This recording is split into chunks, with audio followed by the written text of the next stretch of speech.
It's the preliminary final, and we're down to 3 teams.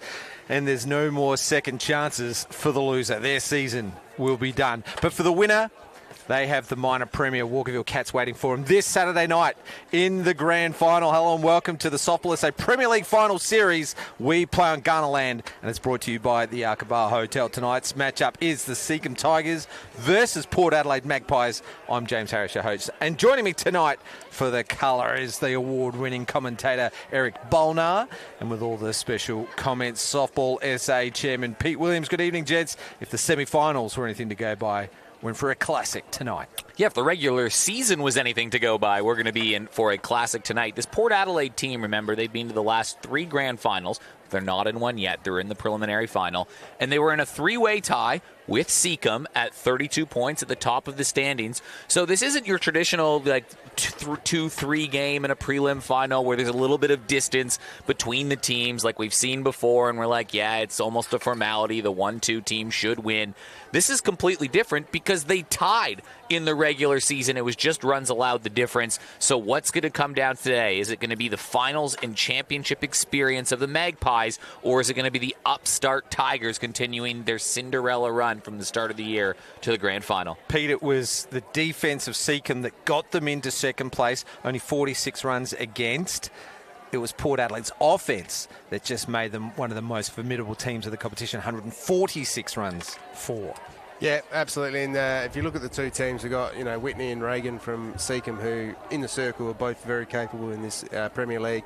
You've got Liz and Kate on the other side, both very capable as well. It's going to come down to the hitting power and what teams can do when they get runners on. We've seen a lot of teams this year lose games by leaving those runners on the base. Tonight, they have to get them home. All right, I'll go with the obvious ones. All right, but then you guys tell me where you think that this game might be won or lost. The key players for Seacombe Sunday night's awards night, Diaz and Havas named in the Team of the Year. Diaz for the second time, Havas for the 3rd time in a row. Diaz is starting tonight after starting at second base on Saturday. Could potentially pitch the whole 7 innings. Obviously, Whitney Shepherd is her partner in crime, lowest ERA in the competition in regular games. Who's Seacombe's? Yeah, I mean, the obvious ones, obviously, like you said, Regan Diaz, she's leading things off for Seacombe. Jess Golden leading things off for Port Adelaide. But I'm a big believer if 7, 8, 9 get it done, that's how games are done. So let's take a look at the 2 youngsters in the 9-hole for both of the teams. For Seacombe, it's Hannah Cameron, Rookie of the Year nominee, didn't quite win the award, but just finishing her first year at the top level of the Premier League. And Amber Pitfield, who only has played 3 games heading into the finals, another under-18 state team player. One of those players has to get things going to set the table for the top of the lineup. Well, Pete, there's the lineup for the Seacombe Tigers. Diaz to Peterson, Havas, Dolman, Mossman, Mutsi in the infield, Breland, Hannah Cameron, Georgia Tonkinson left to right in the outfield. Yeah, we saw the other night Dolman came into the game when Reagan came into pitch, and she did a couple of good performances in that position in 2. She's obviously a very handy and very experienced player at this level. Her starting in this is going to be a very, very key part. I think Reagan starting in the middle is a key part. They only had 1 run, I think it was against her the other day when she came into the game. They got on top of Whitney early, but I think it'll be different today. There's their numbers on the screen for Port Adelaide. Of course, their 3 big guns, all recently named in the Team of the Year honours. Golden, a former Cath Coral winner. Marcelino, who won a 2nd consecutive batting award. Jess Maslin, a former Cath Coral winner and inaugural Gold Glove Award winner this season. There's their batting lineup. Yeah, it's the best offense in the competition. They scored 56 more runs than the next closest team. Here's Diaz to throw the first pitch of the game to Jess Golden. It's in there for a called strike. Mouth-watering matchup for these 2. James, I really do believe, you take a look at the top of the lineup. The top 4 are just as good as they come in any lineup. It's going to come down to the bottom half. I called out the number 9. Hard hit shot out to the left side. It gets past Lynn, who's at left field. It's going to run all the way to the fence. Golden's on her bike. She turns 2. She has a cheeky look at the left side. Slides into 3. And it's a triple for the leadoff. That's probably the start, exactly the start Port Adelaide want, running off the momentum from the other night when they won. They were pretty excited. There was a lot of energy then. And that first hit, getting a 3rd, there's a lot of noise from that bench. Eric, I said that Golden's one of the most watchable get plays in this game. And this is exactly, though, how Port Adelaide started against West Torrens as well. They were able to string together some hits early on. This is how Walkerville started against Seacombe too. They are top of the lineup, ended up with 3 hits in their first 4 batters. Seacombe, they got in the finals for the first time in what felt like a decade, and they kind of let it slip away early, and they're in danger of doing that again. Carbon copy. It was Bailey Lux, the Sparms player of the game on Saturday night, that led off the game with a triple. That was in the bottom or home half of the inning. It was first pitch as well that she drove and hit the fence on the forwards, and she a character. Loved hearing from her after the game. Here's Chloe Davis, the youngster. I was going to say, though, James, you want one more X factor. Let's take a look at lucky number 7 in the lineups for both of these teams. Port Adelaide has Montana Edwards, who has 14 RBIs on the year in the 7-hole. Annalie Dolman inserted in the lineup at number 7, and she's got some magic about her. Just jammed a little bit. Mutsi backs back, takes a catch. Golden was tagged up, ready to go. This Port Adelaide team are just menaces on the base. They're so quick, they're so aggressive. Here's a look at the Sporties Bar replay. Neely Peterson behind the plate is going to have her hands full. Yeah, they stole 30 bases on the regular season in the minor rounds. That's the most in the competition by a mile. Brie Marcelino, who was the hitter of the competition. Hard hit shot to third base. It's off the foot of Mossman. A run will score. Marcelino with the hit, with the RBI, will look to our left. Those colour in the circles if it's counted as a hit. Here's a look at the Sporties replay. It's going to be a tough play for Abby Mossman. It took a bit of a funny hop, and look how hard that ball was hit. She had very limited reaction time, but I don't even know if she needed that. I think Golden was going to score regardless. Yeah, so it's gone down an error in the book here. So off the foot of the third base player then. Keep in mind, Port Adelaide won their elimination final over West Torrens in extra innings by stealing home. Here's Jess Maslin. Just, believe it or not, just her 3rd team of the year. Second in a row, though, right? Second in a row. Very well deserved. And won the defensive player of the year. Yeah, inaugural year for the Gold Glove. And Anthony had a go at explaining how it was measured, but I don't have my trigonometry calculator out. My understanding of that, you need to know multiple different forms of algebra, and you have to have a very special calculator to work it out. Well deserved, though, even on the eye test from Jess Maslin. Obviously. She played center field, she played left field, she played first base, and she made things a lot easier on the team, kind of playing the role wherever it would go. Marcelino still on first, surprisingly. Big swing on a change-up. That run is automatically out. Peterson has a target in her sights. Mutsi's going to run Marcelino all the way back to the base. She dives in safely. Maybe a little late, or being careful here in this do-or-die preliminary final. Yeah, I think they're, although they missed the play over at first, they've at least held her at first, which is kind of a key thing, given if they got her out to second, one hit could have brought her home. So whilst they still have 2 outs, they didn't really need that third there. They've held her at first. We'll look on the Sporties replay. Home safely. Here's Charlize Callahan. Stars national champion, player of the final back a couple of years ago. Team of the year last year, not this year, but last year.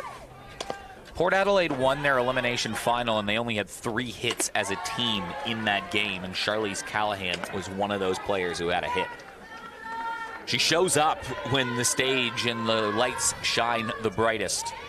Yeah, against one of South Australia's greatest in Trzynski. Swing and miss. So Diaz going to that off speed now that she's had a couple of hard hits against her. What's it going to take for the Tigers just to settle in as they've just been jumped? Triple from Golden, run scored from Marcelino, and Callahan looking dangerous. I mean, they've only played 1 game and 2 outs now, but the Tigers haven't quite looked settled in this finals campaign, especially defensively for a team that led the competition, or was second in defense, rather, and hadn't allowed more than 2 runs since November 16th. Until that first final happened. Popped up, it's foul, it's out of the ballpark. And Callahan will live again with the 1-2 count.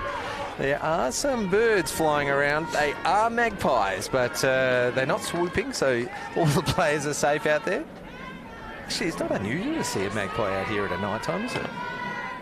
It's a little strange. They'd probably rather be here than about 300 metres that way, or there might be a bit of a flight path. So the interesting thing with me with Port Adelaide here, they did it in the elimination final. I don't know how long they've been doing it. Zoe Thompson being the flex, not batting, and having Amber Pitfield in as the DP. How's that one off? I find that interesting because Zoe's got that ability to chase, come in behind the likes of Jess Golden, getting on base with the left hand, the slaps and that.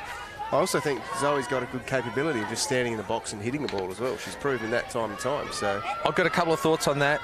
As the flexible position player, she can come into the hitting lineup, but nothing will stop her from being a speed-up runner, for example, courtesy runner for a pitcher or catcher. That magpie on the diamond, just as I mentioned. The one that I see is interesting, and nothing against this young kid at all. She's a star of the future. Chloe Davis batting in 2. And I can only think it's the left-right hand rather than the left-left combo. She had something, doesn't she, in the left hand of the box. So Thompson, I'm sure we will see her throughout this game. I mean, who are you and I to discuss this when Ben Lucas has won a National Gillies Shield? Yeah, can't argue with that. Yeah. On the change up, and again it comes off the boot of the third base player Abby Mossman. Marcelino, out of all those pitches, never attempted to steal a base, and Callahan's aboard. We've seen this a lot in the finals so far, and even in the final couple games of the season. Good things happen when you put the ball in play. I think pressure gets to some of the players. Sometimes you rush a little bit. Don't strike out seems to be the MO. I've got to circle around this name. Liz Engler into the box, batting 6 for Port Adelaide. She reminded the competition on Saturday evening, that she's not one to be forgotten. Yeah, she was brilliant in the circle. 7 1/3 innings pitched. Went into extras, went toe-to-toe with Steph Trzynski. The only runs she did allow, well, one of them was unearned, and the other one was inherited because she had to start the inning with a runner on second base in extras. So those 2 runs are a little deceiving even to her name, even though it's excellent. She also hit. She did, and she won the Sparms Player of the Game. 7 1/3 inning. Does she not get the full 8 innings credited? That's what was in the stat sheet. Okay. Should have been 8 innings, I agree. Would have been 8 innings. Swing and a miss going upstairs. Reagan Diaz strikes out 2. Couple of errors in that inning, but highlighted for Port Adelaide was their lead-off Jess Golden. A triple, yet another extra base hit on the season for that player.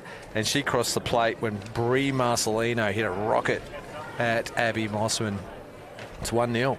Yeah, put some early pressure on the Tigers of Seacombe. They're a lineup that really didn't start to wake up until the last half of the season. In fact, in their final 5 games, they scored 37 runs, which is 41% of their season's run total in their last 5 games. This is a 24-game season, so you can do the math on how inconsistent this offense has been. In the finals, it doesn't take many runs to win. They've already allowed 1. This offense is going to have a tremendous amount of pressure to try to crack somebody that didn't allow an earned run in Liz Engler and has helped her team get to the finals. And you're right, James, that should say 8 innings pitched if you really think about it. The extra innings on top of that and the no earned runs was just phenomenal from Liz Engler on Saturday night to outduel a very talented lineup in West Torrens that can hit from 1 to 9. You go back 12. I said it after the broadcast. I said a bit of a payback for Engler, because 12 months prior to that, West Torrens beat them in 5 innings in both finals that they played against them. She spearheads this lineup in the pitching circle. Liz Engler pitching to her partner in crime, Jess Golden. Jess Maslin at first base. Montana Edwards at second. Charlize Callahan at third. Brianne Marcelino at shortstop. And outfield left to right, Zoe Thompson, Kate Geldof, Chloe Davis. Pitfield's the designated player. Throw goes over, and we're about set to go in the home half. Regan Diaz to lead it off for the Tigers. 3 Team of the Year players in that Port Adelaide lineup that you saw in Maslin, Marcelino, and Golden. Diaz also had a phenomenal year, making the Team of the Year as the outfielder. She leads things off, and where her energy goes, attention sort of flows with this Tigers team. Definitely sets the bar for her side. She'll be determined to emulate the leader for Port Adelaide, knowing the competitor that she is, high for a ball, and not a bad tactic for Port Adelaide to go up and out of the zone first pitch. We know that Diaz can try the surprise bunt as well as hit a long ball. And so does Port Adelaide knows that too, as she's going to copy it. It's a long ball out to the left side. It hits the fence on the fall. Diaz looks for 3. She's going to take on the throat because it's slightly fumbled. She slides in safely. She could score on this, but there's no backup, but how about that? 2 triples for the leadoffs. And you're right, she probably could have scored. You don't blame her. It's not her fault there. But, nobody was backing her up, and that ball slipped away. Miscommunication on the Sporties replay. But Regan Diaz did an amazing job of turning to, and look at her. She takes a peek out in right field. That's just great awareness of how that ball is coming in. And by the time that slipped away, she knows it too. She said, oh, damn. But that's a heads-up triple from a team that needs a spark. Engler with a little bit of extra juice on that one. That one come down hard. Called strike for the first pitch on Lint. Couple different ways to score this run now. Especially with squeeze bunt attempt. Way off the base. And a punch out. Diaz was too far down the line. Brie Lint had missed the bunt. Golden had time to measure the throw as Marcelino was coming across. Perfect throw. That is a crazy aggressive call from the Seacombe Tigers. This would be a great view. Yeah, Lint had no choice there. That ball was up and way out of the zone. But you have, but the bunt is even the curious part for me, because you have Lint, who's played at college and in Europe. You have Neely Peterson, who's as clutch as they come in these games, and Becky Havis due up. All you have to do is get a ball in play, and you score that run. And all of a sudden, the 2-hitter now with no runner is chasing an outside pitch. You're right. The aggressiveness of this game has caught up with the Tigers here, and they've missed a trick there with a runner on 3 with none out. Like, this isn't the 6th inning where you haven't been able to manufacture an offense all year, all game. Your offense isn't ticking. The pressure is up there, so you want to try a bit of a sneak attack. It's the 1st inning. You just had a leadoff triple from your emotional leader on this team, and you've got Lint, Peterson, and Havis due up. And Brie Lint has 18 walks in the competition. That's 1st. Ground ball back to Engler. She walks it over to first base for the 2nd out. A careful throw. And what's curious is it just takes the bat out of the hands of Neely Peterson. Now, granted, she's hit 3 homers this year, but you want to talk about clutch. In college this year with Florida Gulf Coast University, 1st team ASUN player, but she had a walk-off homer to win the ASUN conference. And then in the playoffs, she went 3 for 3 in a game when it mattered too. Oh, and she caught every inning of the Stars National Championship campaign too. All she would have needed to do is have a fly ball in play. And you saw what she did versus Taylor Cottle. At the top of the inning. Put the ball into play, funny things can happen. High ball. Into foul territory. How good were her at bats versus Taylor Cottle, though? Yeah, we count them 20-odd pitches. 21 and 2 at bats she had. And I think there was something like 13 or 14 that were all left field or right field side, not over the bat. Crazy numbers. Yeah, the game went for 2 hours and 35 minutes of that was nearly Peterson hitting foul balls. It was an incredible scene, and I think there was at one stage they were looking for other balls to bring back into play because they'd run out of the 4 or 5 they had for the match. he heard Bailey Lux talk about that after the game because she was catching that duo, and she said she's never seen an at-bat. They had a conversation halfway through the at-bat saying, have you had an at-bat this long before? Actually inside, and well, that's the plan that Walkerville had on Peterson to go inside. I do like that Golden and Engler went outside the pitch beforehand, probably just missing the outside edge. These teams have obviously done their homework on the opposition batters.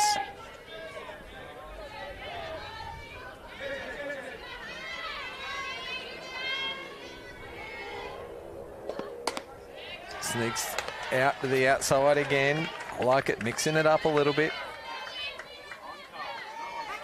Well, there's plenty of footage out there for him nowadays, James, with the Stars program would have been seen, and then obviously every game here that we've had, so there's plenty of footage around for him.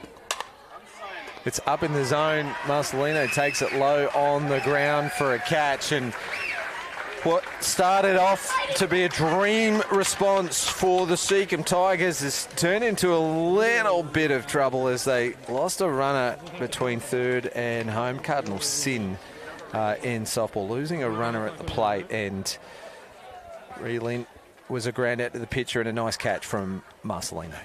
Do you think in grand finals and in final softball when they matter, it can be really tempting to try to get cute with things, but often it's simplicity that sort of wins these games, right? You pitch well, you throw strikes, you field the ball, you don't make mistakes, you put the ball in play. It's kind of that fundamental softball that you keep hearing these championship teams win and say, yeah, we stuck to the fundamentals. We're so fortunate to get the statistics that we do get from Lindy Radigan and her team.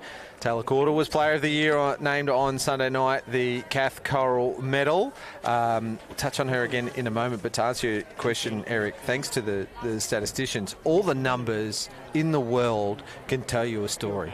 But on the night is what matters and what matters most. So being too cute, you just said, you might be right on it there. You look at last year's final series, 4 runs would have won you every single game. It's probably the same on Saturday. Walkerville only needed to score 2 to win that one, but they scored 6, and Port Adelaide scored 3 to win that one. So far in those 6 finals, as an example, 4 runs wins you a game. You're not going to score 2 or 3 or 4 in an inning against either of these sides. So you've got to build 1 run at a time. And so you can understand why you try to press for that run. The timing was just the curious part for me, but still a long game. But yeah, you're absolutely right. It sort of feels like a race to 3. What a pickup. First pitch swinging for Edwards, and a nice play from Mossman and a little redemption from the top half of the first inning. The ball bounces nearly out of her reach, and she just robs Edwards over here. Let's have a look at the Sporties replay. Yeah, we saw a few of them the other night that bounced and went over the third base's head. That one there was just throw the arm up and hope it stuck, and she got the play out nicely. It was, as you said, a good comeback from the first innings. It's a really settling play for Abby Mossman. The ball's been put in play 4 times now, or 5 times, I guess, and 3 times it's gone straight at her, and we're not even in the second inning. It's been a couple tough bounces and tough plays there. Would feel really, really good just to know that, yep, I got this. I'm still Abby Mossman. Geldof tries a surprise bunt, and a little late on it, and way on top. Average probably not where Kate Geldof would have wanted at 208, but what she's done so well this year is get on base. She can drop a bunt. She's walked 16 times. That's second in the competition. I'm fairly sure her first at-bat of the season was the extra base hit off the wall. She's got some power and some speed. So at the 8-hole, it's super threatening. And 16 walks, that just puts a lot of people on base. And that top of the lineup is so menacing for Port Adelaide. Now, we talk a lot about internationals playing in this competition, but Geldof, is she considered an international? I've heard around the traps that her partner is actually a South Australian baseballer. Well, she's played for the Belgian national team, and she's played representing the Netherlands in club competition as well. Are they married? Well, it's a tough question, isn't it? I don't know too many of the personal lives of the players. Some of them I do, some of them I don't. But that's quite similar to... Oh, strikeout looking. Perfect placement from Diaz, and Peterson does the rest of the work for the second out of the inning. The Sporties replay. Watch this just frame on the inside. It's a big call from Neely Peterson, too. You can see her just lean over inside of that edge. I think Geldof knew it too. She sort of look on her face was, oh, I probably should have. But and here is the youngster, Amber Pitfield. She's got a tall frame. Does not look out of place, does she, in this Premier League? Well, her first hit was an RBI double versus Glen Elgin, one of the final games of the season. And Ben Lucas must see something that he really likes about this under-18 state team player. If she only played the last 3 games of the year, and he's like, yeah, you're in for the finals, kid. It's a good story. In a lot of sports, you see that player that hasn't been involved the whole year step up for finals. And well, what adjustments will she make, too? She struck out a couple times in the first game she had versus West Torrens. Now, she was going against Steph Drzezinski, so striking out a couple times is common vernacular when you're dealing with it, facing Steph Drzezinski. But I like that she's not swinging at anything impatiently here. She's showing some poise. She's taken Diaz, who's another national champion, deep into the count here. It's turning into a quality at-bat. Settled in right at the back of the box as well. I like that. Not a lot of juniors are at the back of the box that I've noticed, whereas more senior players, particularly in men's, they own the back of that box. They really push the catcher back, get more time to see the ball, and seeing it more in the women's game now. Ground ball, and Diaz will field that grounder for the third out. Better inning, a clean inning, a 1-2-3 inning for the Seacombe Tigers, and they will go to hitters 4, 5 and 6. Here's a look at the Sporties replay, and we want to thank the Arca Bar and Sporties Bar for their support over this season of the Softball SA Premier League, and 24 screens, booth seating, digital darts, shuffleboard. They've got non-stop live sport, so there'll always be something to watch on the big screen. Sporties is the place to be in summer, in winter, whatever time of year. Nice little settling inning, though, from Regan Diaz. Obviously gets hit for a triple in the first at-bat she faces against Jess Golden, who had a notably quiet elimination final by a Golden standard. She's back, Jess Golden, and that's huge for her to come back. That's 4 straight sat down, including a strikeout with a runner in scoring position to end the first. That's some veteran poise from Regan Diaz. And you've talked to so many pitching coaches, both in baseball and softball, and sometimes they say the trick isn't necessarily not allowing a run. That's assumed. Sometimes you're going to allow a run. Other teams are good. It's limiting damage. It's stopping a 1-run inning from becoming a 2-run inning, or a 2-run inning becoming a 4-run inning. And Regan Diaz has done exactly that to keep this a 1-swing game. Great analysis. Thank you so much for that one, Eric Bolnar. I've got a question for you, Pete. We saw the image before of Taylor Cordell, who won the Cathcart Medal, the Player of the Year. And we'll get to her when we can, but you were there on Sunday night. I couldn't make it, but let us know. Like, did she win by a vote or 2? So she jumped to the lead early in the season. She had a little bit of a quiet period, I think it was just after or just before the Christmas break. Havis, ground ball back to the pitcher. Engler does pretty well to stick the mid out and gather that one. Looked like it was set to go to centre field. Let's have a look on the Sporties replay. Yeah, quick reflexes there to get her glove across to her non-dominant side and got the ball and flicked it over to finish it. Abby Mossman now for the Tigers. So yeah, she got out early. She got a bit of a jump. She got out to about an 8 or 9 point lead, I think, at one stage. That eased its way back in a little bit closer. And I can't remember exactly. I think it finished about four votes in favour of Taylor Caudle. So Brie Marcelino chasing in behind, Jess Golden chasing behind, Jess Maslin chasing behind. So there was quite a few. You got the numbers there, have you? Yeah, she won by 7 over Brie Marcelino and 13 over third in Regan Diaz. That was the gap and how the distance Taylor Caudle ended up being. There was a good bunch of players from Emily Price down to Sophie King kind of separating 4th and equal 10th. Becky Havis finishing in the top 10 as well. But yeah, Taylor Caudle, 38 votes or 38 points in the vote count. There was a lot of talk on the night from talking to a few people around the tables that the votes, you know, people talk about umpires now, they favour pitches and all this sort of stuff. But effectively, she made that many plays on her own by striking so many people out that her infield probably didn't really get much of a sight for the umpires because she was constantly just putting batters back in the box. Gets a nice piece of the ball. Marcelino takes one up the middle and fires it across for the second out. Well, 2 triples in this game, and then every other ball has been an infield.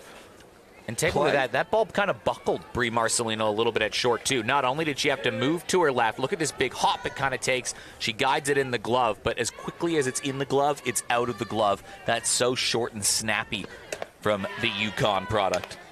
Sasha Mutsi now hitting in the 6th spot for the Tigers. Keep an eye on her. She had 2 hits in the first final for the Tigers. Caudle. Against the Cathcart medalist. And she's just, 21?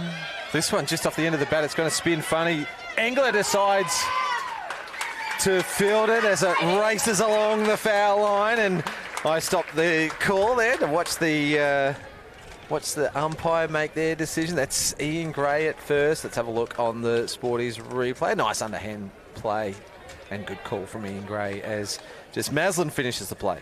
I think you can take positives from both sides of this. Obviously, Liz Engler allowed just the 1 hard-hit ball and then ended up having a great defensive play. Hasn't allowed a run in 2. You're pretty happy if you're Liz Engler. But from the Tigers' perspective, after going to a game where they got struck out a bunch of times by Taylor Caudle, exactly that. If you win games by putting the ball in play, that's exactly what they've done so far. They've had some good at-bats.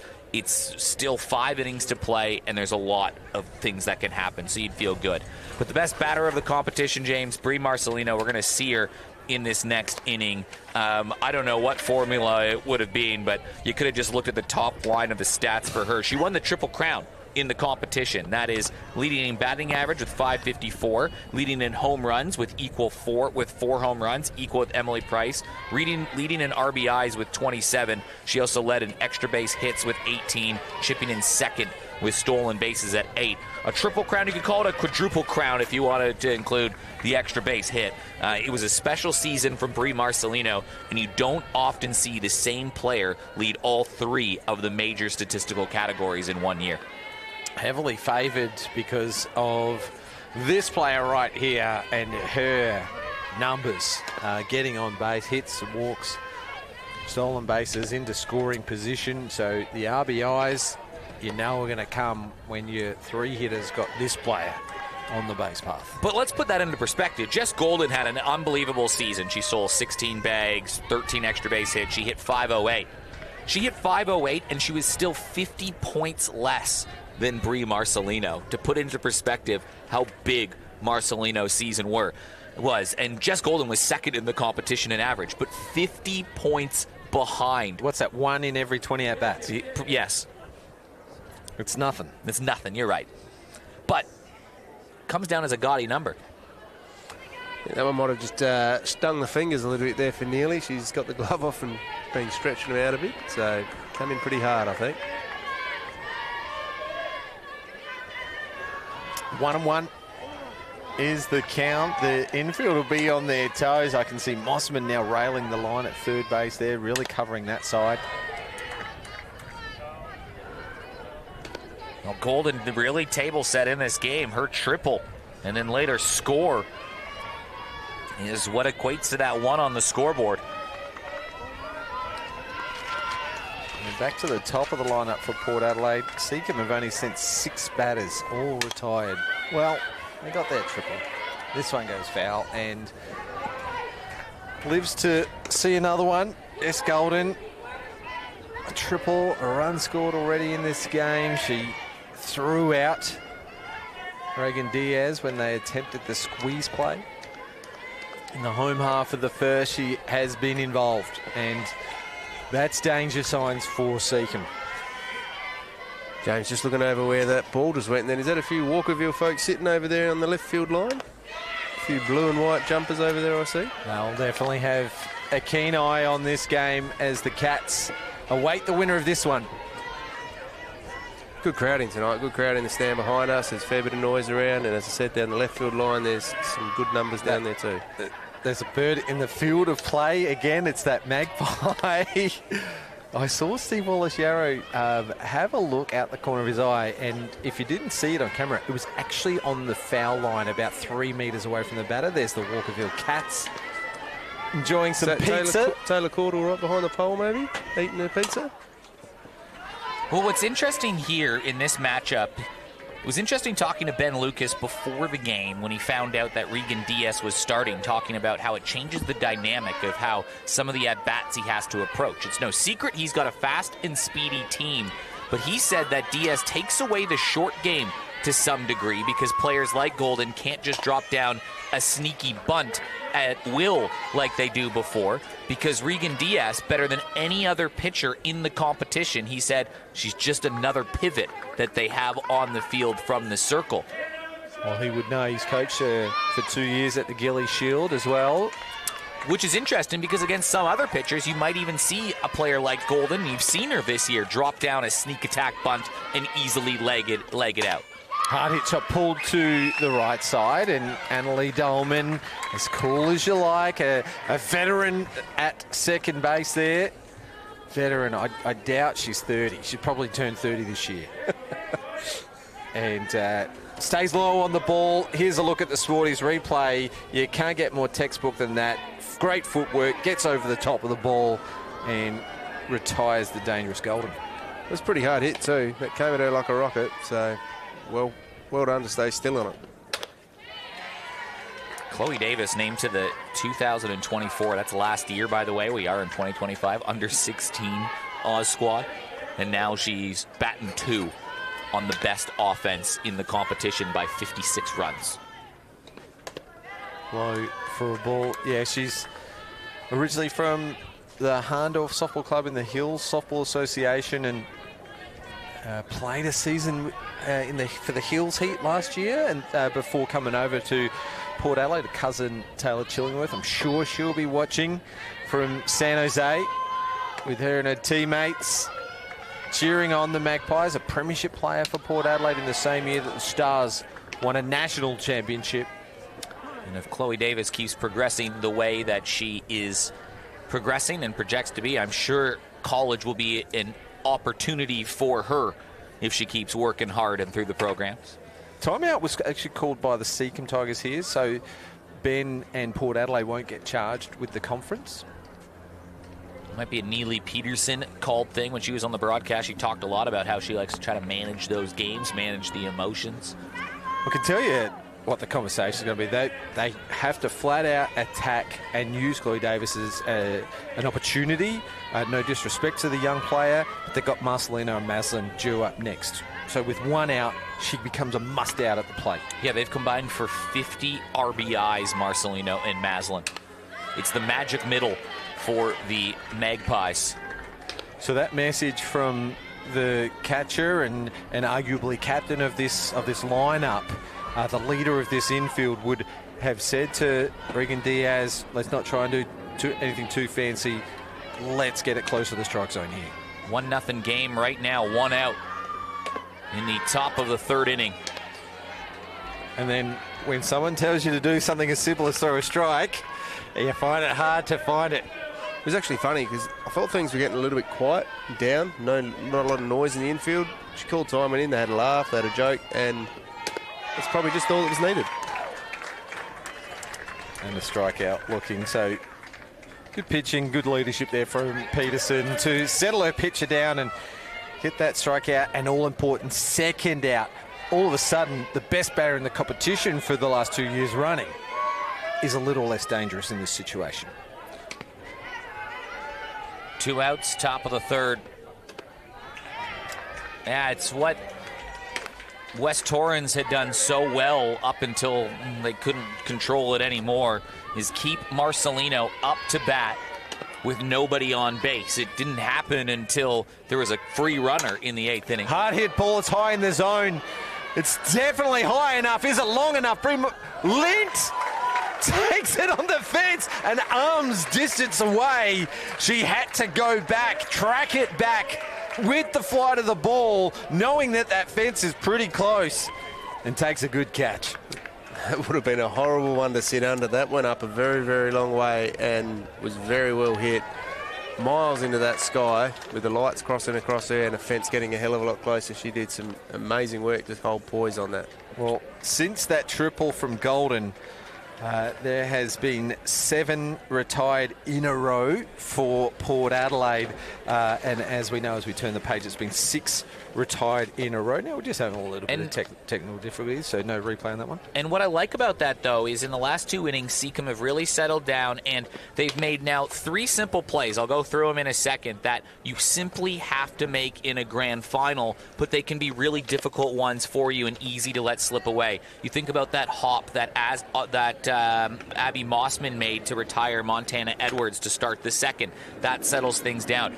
Hard hit ball over to Annalie Dolman on Jess Golden, who has wheels. So calm, so cool, so collected, makes the play. Then a fly ball to Brie Marcelino. How many times have we seen these balls in these preliminary finals get dropped or get through, and then that cause a run? It's just a great shutdown effort from the Tigers when they can't allow any more runs.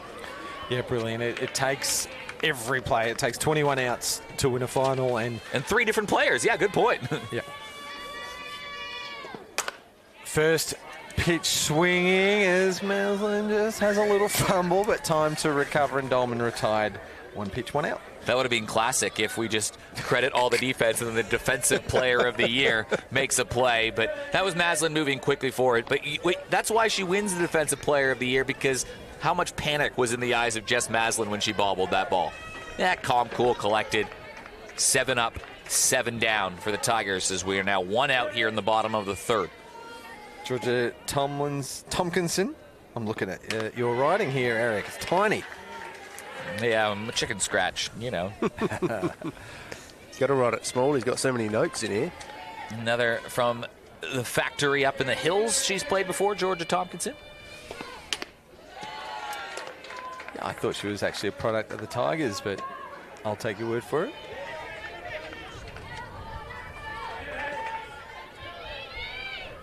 So a quick ball on her. Low again for a ball, and this young player's maturity level has just been outstanding from, you know, a young player just thrust into the A grade a couple of seasons ago with no one else really as the Tigers began their rebuild, and a few games in that year, a few games last year, and now this year getting a regular start is considered an A-grade player. Well, one of these players, Tompkinson and then Cameron, has to do something here for the Tigers to score some runs. That's the formula. One of these 8 and 9 batters gets on and just give Regan Diaz a base runner to work with. Otherwise, Diaz is going to come up to start the third. Now, she's the leadoff hitter, but there'll be nobody on base. You'd rather Diaz come up to bat with somebody on. Both also pretty speedy runners, Cameron and Tompkinson, around the bases. So you're right, James. Tompkinson's had a good year in the field. She's done some pretty good things out there, so she should be happy. This one up. Engler comes to get it. Takes it basket catch style right in front of Golden, who's there to support. Callahan was also there, and they were all over it. The Port Magpies defense. No strikeouts yet from Engler, but a lot of soft contact, isn't there? Not the best lip reader, but I'm pretty sure the first thing she said was, "I'm so sorry." Oh, better that they had 3 people going for it than none. And here's Hannah Cameron. Oh, what first pitch swing off the end of the bat. It's going to have a funny spin. Engler does the job. She's had 1, 2, 3, 4, count them 5 of the first 9 plays defensively for her team. No strikeouts, you said, Eric, but 5 great defensive plays there for Engler. Well, I mean, if we had the stat cast that you might see on one of those ESPN broadcasts right now that gives like ball flight and how far a ball traveled, nothing would have gone more than 3 feet in this. Annalie Dolman, the dribbler down the first base side, that pop up right in front of the catcher, and then Hannah Cameron just dribbling one in front. The actual flight time, yeah, maybe a combined 9 feet in that inning. Taylor Cordell was the best pitcher. Well, not surprising. What did she throw? 90% of the innings for the Walkerville Cats this year, and then minor premiership, 220 strikeouts in the minor round. Sub-1 ERA. There was a formula for the Cathcart medal there for about 6 or 7 years in a row, and that was a pitcher that was able to hit in the lineup. And, you know, we saw Snyder and Cohen from Walkerville. We saw Monica Perry, who was pretty handy with the bat. People don't remember Katie Sutherland-Finch, Johanna Grauer, Steph Trzynski. All in a row, that was, before Golden broke that run. And then Belinda White, of course, last year. But this year, Cordell broke that mould. It was a pitcher that didn't put a bat in the hand. 3 at-bats for the entire year. Pitcher only. No hits, no on bases. I mean, the 3 at-bats would remove the pitcher only, but she's a pitcher only. Diaz versus Maslin. Yeah, so congratulations, Taylor Cordell. She did a trailer to take home the amount of awards that she won on Sunday night. It is the top of the 4th inning. And we thank producer Brandon and his team at Spacequake Sports. They're doing a hell of a job once again. 9 years strong, Spacequake Sports, and we thank them for their support of the Softball SA Premier League. So it's just time out called. I don't know by who.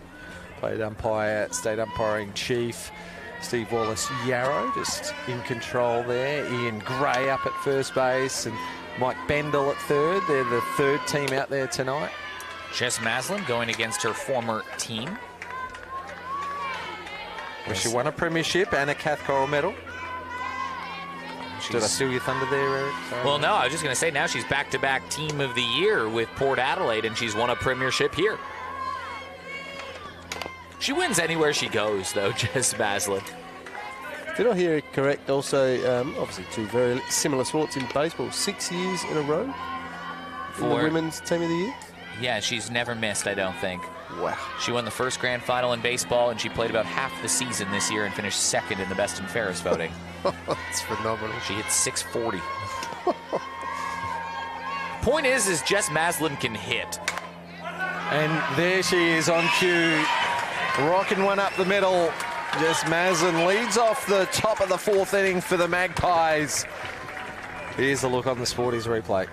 Well, I'm going to give a little bit of a plug to a podcast called Women's Baseball, The Inside Pitch. Now, there's a softball link here because Jess Maslin was the latest guest on there. She was on there with Bianca Ramsey, who is also a noted softball player in the community, and they spent a good chunk of the time on that podcast talking about softball and the approach that they have in the plate. But through that, you end up hearing how mature Jess Maslin is at the plate, the kind of leader she is, and how she talks about the shifting dynamics and situations that you have in the game. So if you want an insight into the way that Maslin attacks the game of softball, go to that baseball podcast, I suppose. Really interesting. Shameless plug, Eric. I'm not on it. Definitely be collecting some sort of sponsorship if they get another mention. Off the diamond, quite a relaxed, easygoing, pretty chatty type person. Get her on the diamond. She switches in the game mode. It's crazy.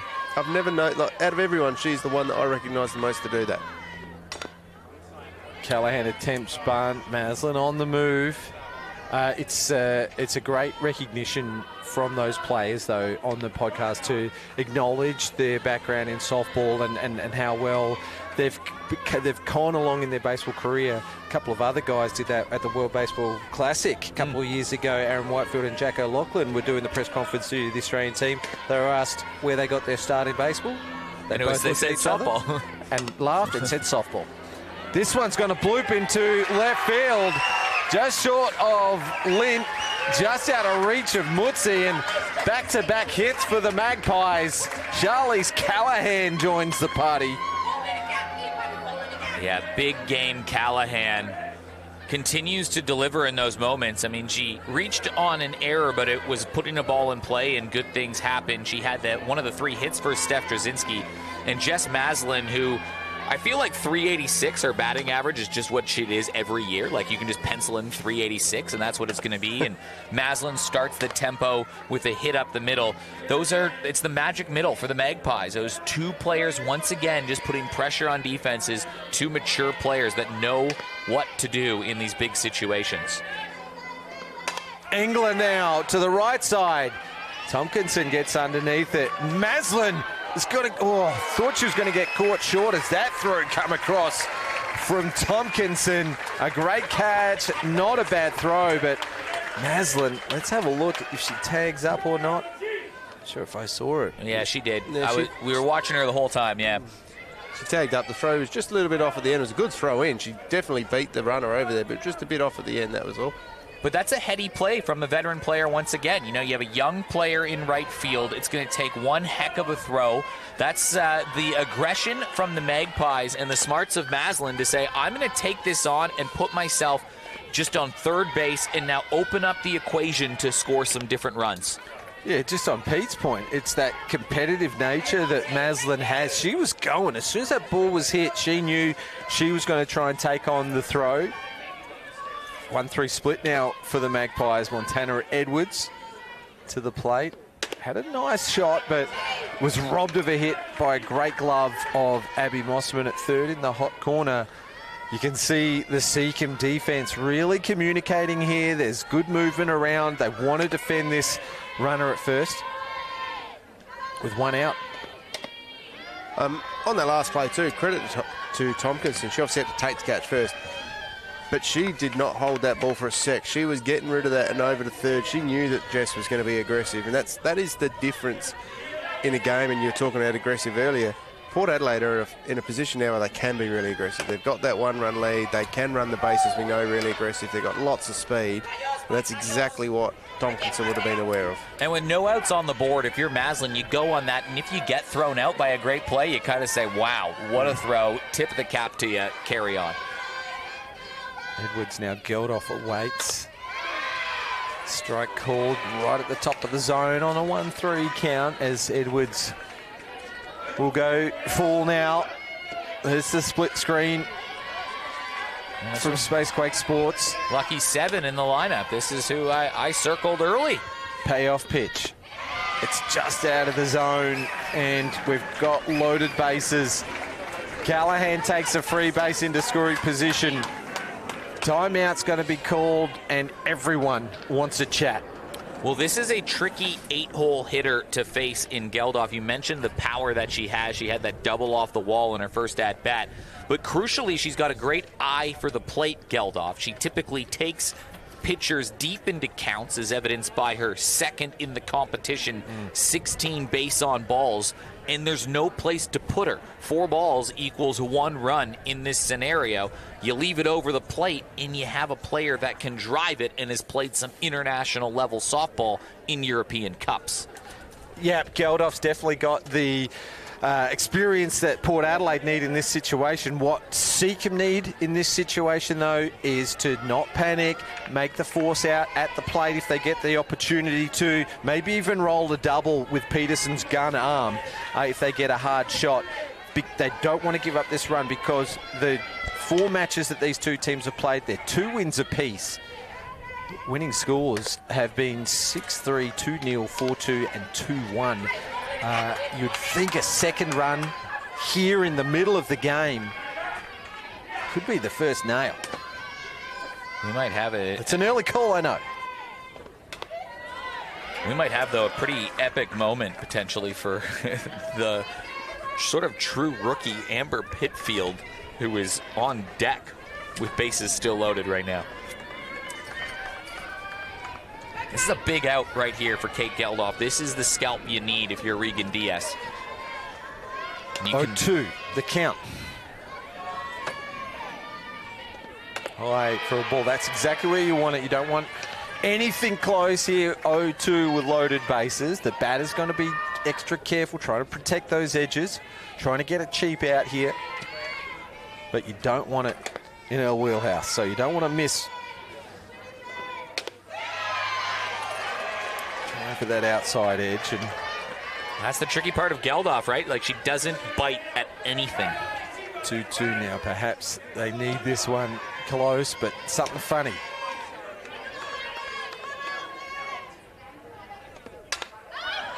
It's a pop-up that goes foul. There is one out. It was a fly ball out to the right side. A good catch from Tompkinson that allowed Maslin to get over to third base and into scoring position. Callahan had a hit. Edwards with a walk. 2-2, one out. Bases loaded. Make it full. Has to be a strike or it will be a run.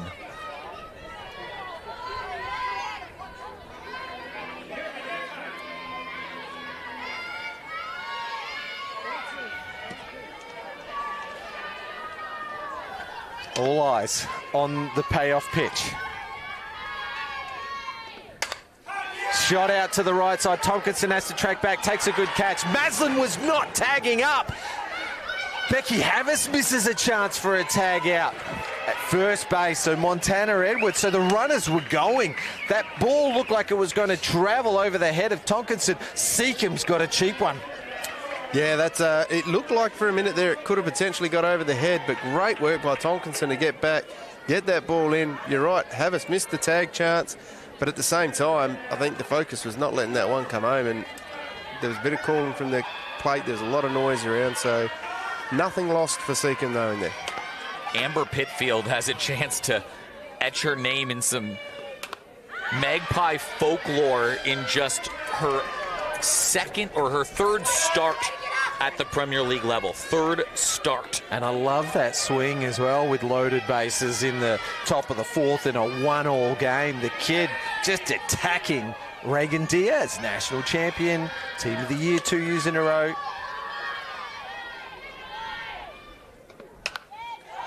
Well, Jess Golden lurks on deck, so even if they just score one run here, it would set the stage for Golden to blow this open. We've got to say Georgia Tompkinson has been the player of this inning. Yeah, sure has. 2 great catches, and wow, the runner's not tagging up with 1 out. Swing and a miss. Tigers get out of it. Jam led off that inning. Jess Maslin with a single up the middle. Callahan backs it up with a single to left. Liz Engler puts one deep enough out to the right side to advance Maslin to third, and there she stayed. Montana Edwards base on balls. Kate Geldof should have a sacrifice fly RBI next to her name, and Pitfield had 3 good cuts at the ball, but went down swinging. Yep. Port Adelaide twice through the lineup. Seacombe once through. They're about to start their second time, and I think they need to run off the back of that and try to make something happen here while they're at the top of their lineup. They've got a good starter, obviously. She's already had a triple tonight. This time I think they've got to focus on at least getting that run, or the game could get away from them. Well, it's now 1-1 on the shoulda, woulda, coulda scoreboard right now. You go back to the first inning when Regan Diaz led off with a triple and then a squeeze play in the top of the bottom of the first inning. It didn't pull off for the Tigers. Diaz was promptly retired. That shoulda, woulda, coulda been a run for the Tigers to start the game. Well, that shoulda, woulda, coulda been a run for the Port Adelaide Magpies, flying that one out to right field with all the runners having left their base. Big round of games this weekend for the Softball SA Premier League competition. Saturday grand finals. Walkerville's already through. The winner of this game, B-grade Seacombe play West Torrens. C-grade West Torrens play Walkerville. D-grade West Torrens play Walkerville. D-grade Div 2 Sturt Glenelg versus Seacombe, and in the junior Sturt play Hills in the 18s. West Torrens and Sturt in the 16s. West Torrens and Seacombe in the 14s, and Sturt versus Port in the under 12s. Big day of softball, but it's a big day of softball around the state as well. We know that the Hills have got their final series. Riverland, Port Pirie, Mount Gambier had their finals last weekend. Central Districts have got their finals coming up. NAMS has run and won their finals. And umpire on first base, Ian Gray tonight, heading off to the Riverland for the weekend to do their 2 grand finals. So This will be his last turn here at West Beach for the year, so good luck to Ian up there. Only one ball has left the infield today for the Seacombe Tigers, and it came off the bat of this woman, a Santa Clara product. Finished third in the calf coral. She had a triple to start the game in the first, but she could not score after she was picked off at third on a botched squeeze attempt from the Tigers. I think the Tigers will want to have that one back. Bree Lint was the batter in the box. She got the high pitch, shoulder height, just couldn't get her hands to it. Diaz goes right side. It gets away from Chloe Davis. She has to chase it down. This is going to be another triple for Diaz. Look at it go. She turns 2, stands up at 3. I doubt there was going to be a squeeze this play, but Reagan Diaz, 2 triples in this game. Let's go to Sporties. Yeah, great piece of the ball there. Got it hard out there. Chloe Davis got to it quickly, but wasn't going to beat the speed. There was a sort of the first time at bat, she sort of stumbled her way around second. This time it was clear. She was going 3 the whole way, and she stood up comfortably. It was perfect. 8 extra base hits on the season, 2 tonight. Would she have the most triples in the comp? She gets around the bases quickly. 1 to the left and 1 to the right as well in this game. And yeah, this is where, if you're the Tigers, don't get too cute. You just survived a bases loaded 1-out situation. You have no outs. You got a runner on third and 2, 3, 4 up. Somebody put the ball in play and score that run. Every batter in that lineup for the first 9 hitters put a ball in play. Sure, they were all retired, but get the ball in play. Maybe they look at home rather than one. Maybe there's a chance. This one goes to second base. Edwards inside the line. Port Adelaide really defending tight here to hold Diaz at third, and that's the first out. Let's have a look at the Sporties replay. Yeah, in nice and shallow there. Got the ball and quickly held the runner at third, so a pretty straightforward play there for Port. This is it, though, right here for the Tigers. You have your 3-4 hitters, both of who have been in sizzling hot form. The roommates in Neely Peterson and Becky Havis. 2 players that polled in the top 10 of the calf coral medal. They need to deliver. Just one of them needs to deliver a hit to tie this game. Our man Lee Hull, I could already hear him, would be suggesting to put this player on, maybe even the next 2. Can you imagine that? Intentionally walking next 2 batters to put a force to home? I don't know, with 1 out, right? You can't put the go-ahead run on base, though, can you? You're right. Lee would be saying that. I can hear him now. I mean, Lee was a man who liked to live on the edge tactically. I mean, Liz isn't pitching anything aggressively here against Neely Peterson, and now 3-0. This is going. Well, this is going to try to hit a corner. That's a good pitch. Yeah, inside low. And same again.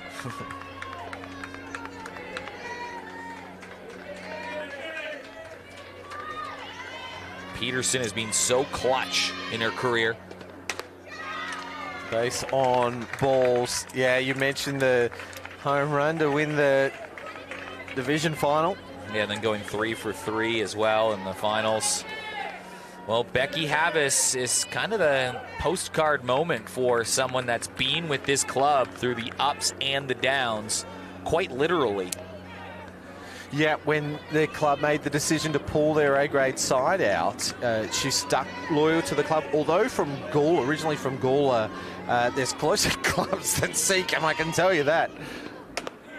Sorry, the Gawler and Districts Association from the Kangas Club. Get it right, James. Yeah, they're, like I said, closer clubs than Seacombe, but she stayed true with them and then won the B-grade medal, tied with Riley Moore, and then has been 3 years in a row Team of the Year first base for this competition. As Peterson was on the move, but she stopped to check to see where that ball's going. She's replaced Kelsey Nucky as the sure thing at first base on the Team of the Year. She's been brilliant, Becky Havis, but a real club champion, right? I mean, not every player in your club puts your hands up and says, hey, I will be the one that houses the import player. I will be the one that helps out to make sure that we can get a quality player there. That's what Havis did. Although it was funny having both Havis and Peterson on the broadcast. Becky Havis was saying she was a bit nervous when she found out who Neely was when they first met him. She thought, Yeah, Neely's a little weird. And then she realized I'm a little weird too. And now they're both a little weird living together, and they've turned into best mates. Perfect. Nice shot up the gap. It gets past Brianne Marcelino and Becky Havas. Three-time Team of the Year player comes up clutch with her single. And Lee Howell would say repeat of earlier message as she brings in that RBI to tie the game. Savvy from Havy. That was a big play from Becky Havas. Very much the emotional leader of this club. Statistical leader, she's up there too with her RBIs, 12 on the season. That's second on the team. She's had a big year, and that is a big moment for a Tiger that's through and through in Becky Havas.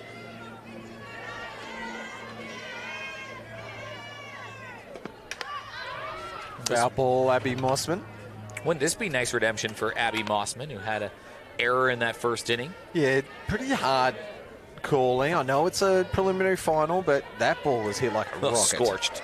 Completely scorched.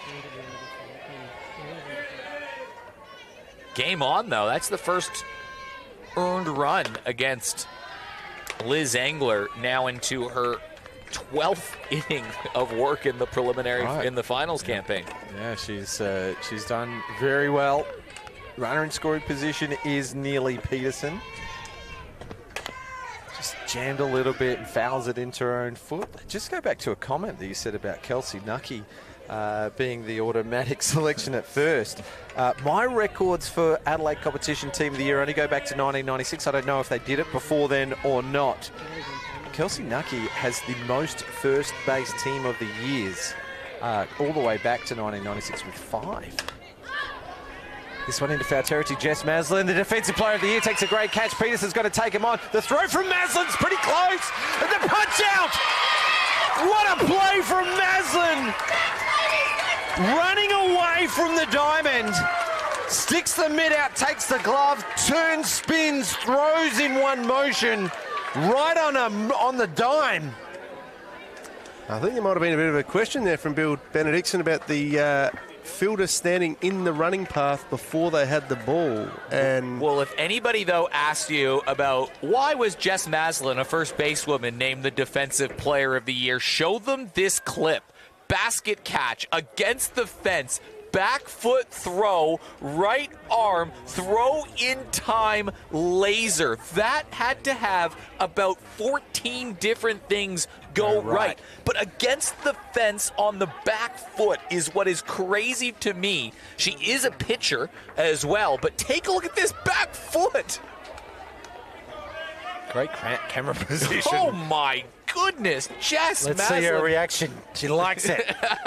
Well, they scored the tying run, Seacombe Tigers, but they just deflated the tyres of this Port Adelaide seat of this Seacombe team. Right on cue here. Jess Maslin, Gold Glove, Defensive Player of the Year. Named in the Team of the Year in the outfield. God, get it right, James. For utility? Just while you're looking at that, James, Seacombe have made the change. Whitney Shepherd coming into pitch outfield. And Reagan going over to second. Yeah, I wasn't sure if Diaz would go all 7 tonight.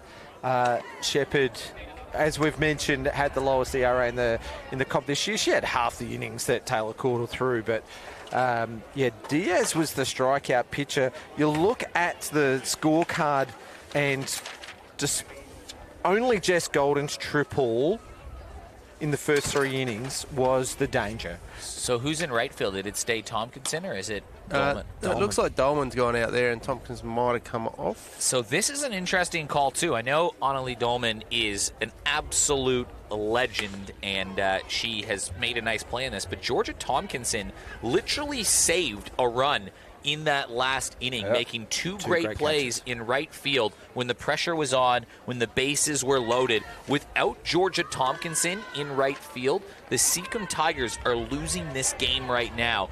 It will be an interesting decision if that comes back to haunt them. Time will tell, Eric. That said, Dolman is a pretty epic player who has a bit of a penchant for the dramatic, pretty clutch college career. So, on paper, that's probably the right move, right? Like, you have your veteran out there in right field, played in these kind of games before. I'm just making the point about the game Tompkinson's played. Who else are you going to take out? Well,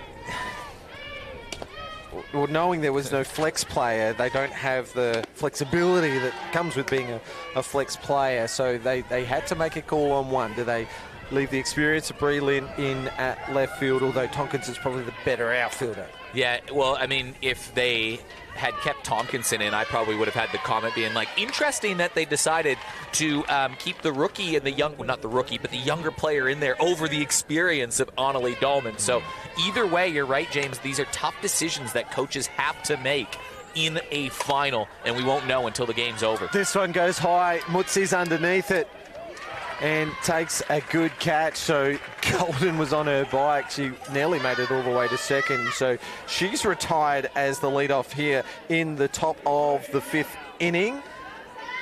She gave it everything. Question for you, James. 3 innings to go, 1-1. Not a lot between them at this time. Are we pushing the lights back? Well, I don't know who set the lights tonight, but you don't take a chance, do you? You put them on for midnight, and if West Beach Park's come a-calling, you just ask for that one favour, don't you? Well, Whitney Shepherd had a great year. She led the competition in ERA, as you were mentioning, Pete. She was phenomenal all year. She got touched up a little bit in that first final. It'll be interesting to see how she responds here, but Whitney Shepherd has been brilliant, playing at the Reinhardt University in the NAIA. Came over mainly as their B-grade pitcher, but she has turned into quite the weapon at A-grade, hasn't she? She's had a very good year. She was phenomenal away at the under-23s as well. She, I think the stats might say she might have been our number 1 pitcher. Well, Quarter wasn't very far behind. She went over probably as number 2. Maybe for the team. Ended up being number 1 for the side and holds her own. Taylor carried a little bit of an injury through it, but at the same time, Whitney was just pitching phenomenally there, and they weren't touching her at all. So, bunt from Chloe Davis, and that throw from Whitney Shepherd. She just couldn't get a grip on the ball when she threw it, and you could tell from the power of the throw, it bounced before it got to second base. Reagan Diaz was covering. Nice bunt play from the kid. Yeah, it just looked like just kind of gripped a little too much on it. Weird play, and that puts a runner on for Brie Marcelino and then Jess Maslin. Shepherd, though, her numbers in her last year at Reinhardt were pretty staggering. She had a 19-5 record in 153 2/3 innings pitched with a 1.64 ERA and an 0.94 WHIP. Doesn't strike a lot of people out. She had 87 in the 153, but she certainly outthinks you, and we've seen that at multiple levels in Australia. Don't know if the cameras can pick it up, but down the right field line, Kate Geldof starting to throw some heat in her warm-up, so would imagine she's probably going to come into the game as well very soon. Third time through the lineup, Seacombe make a change. Third time through the lineup coming up probably in the 6th inning, I would have thought, with the way that Engler's going at the moment. So maybe just in case. More on Shepherd, by the way. She led her conference in wins. She led her conference in shutouts, and she was 3rd in her conference in saves. Yeah, so that's hard to do. That's crazy to do, right? She was used as a starter, and then when she wasn't, they're like, Whitney, you know what? It's a close game. I need you to shut this thing down for us. Yeah. Pretty crazy, right? Yeah, there's pitchers that make a career out of being closers, and she's done it as both ends. Chloe Davis on first. Marcelino not holding back and goes down swinging. Whitney Shepherd just bounces back after a wild throw on the surprise bunt from Chloe Davis. Strikes out the most dangerous batter in the comp. Well. Jess Maslin, already with the hit in this game, has the most decisive defensive play of the game so far. Wouldn't it be something if Maslin has an extra base hit here and puts the Magpies up. Reagan Diaz threw 5 strikeouts. Liz Engler has thrown 4 innings for no strikeouts. And in her first inning of work, Whitney Shepherd strikes out the reigning batting champion in Brie Marcelino. Here's Maslin. It's been her game. Foul ball. Go behind in the count here. And I know she's not feeling 100%. She picked up a couple niggles late in the season, but was never a question whether she would be in the lineup. I know, talking to her the other night, Jess was a little bit disappointed her baseball team didn't make it to the grand final. For the first time ever. So she might be feeling a bit of the need to be in it this weekend. Well, she's been in 3 straight grand finals with the Port Adelaide Magpies. Nice pitching from Whitney Shepherd to strike out 2 of their big 3. Oh, my. Back to back to finish the inning after throwing one a little loose. So maybe that little bit more motivation after letting one go loose. You've got your jumper ready. I've got my jumper ready. There's starting to be a little more emotive out there on the field, too. It's like they can sense this is an elimination game. It's a tie game. We're going to the bottom of the 5th. But all of a sudden, the Seacombe Tigers, I mean, they really wrestled away, or they really held in there to stop Port Adelaide from sailing away. You think back, Port Adelaide ambushed them. It was a triple to start the game from Golden. They led 1-0. And then there was bases loaded and 1 out for Port Adelaide in the 4th. And somehow Seacombe kept the game going. This is when they were 9 up, 9 down batting. It was bases loaded, 1 out, and Port Adelaide up 1-0. Seacombe ducked their way out of trouble and then instantly responded to tie the game. Now they shut down the middle of the lineup here, and after it's taken 5 innings, but it finally feels like Seacombe have just their first semblance of command in these final series. Well, as we said earlier, bat on ball. Bat on ball is all you got to do. Put the ball in play and make the opposition actually have to do what they got to do. It can be nerves and all sorts in a game like this, and that's what they were doing. They haven't had a strikeout. They've put the ball in play every time. Someone from the bottom of the lineup needs to come up with some magic. They had some opportunities, the Port Adelaide bottom half. They couldn't come through quite yet. Same for Seacombe. Their bottom half are a combined 0 for 6 from 5 to 9 in the lineup. Everybody, all their base runners have come from the top. Sasha Mutzi's in the box for the Tigers, and you mentioned it, Seacombe might have the momentum in this game at the moment as she puts the ball in play, just gets by Maslin, and it rolls up the arm of Montana Edwards as they both miss their chance to get Mutsi. She's quick. Let's have a look at Sporties as she beats the glove of the Gold Glove winner, and Montana Edwards gets a rough one. That's an infield single for mine. She would have had no one covering first. She would have beat that one out.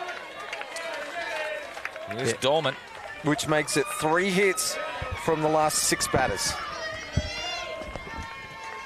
for the Tigers.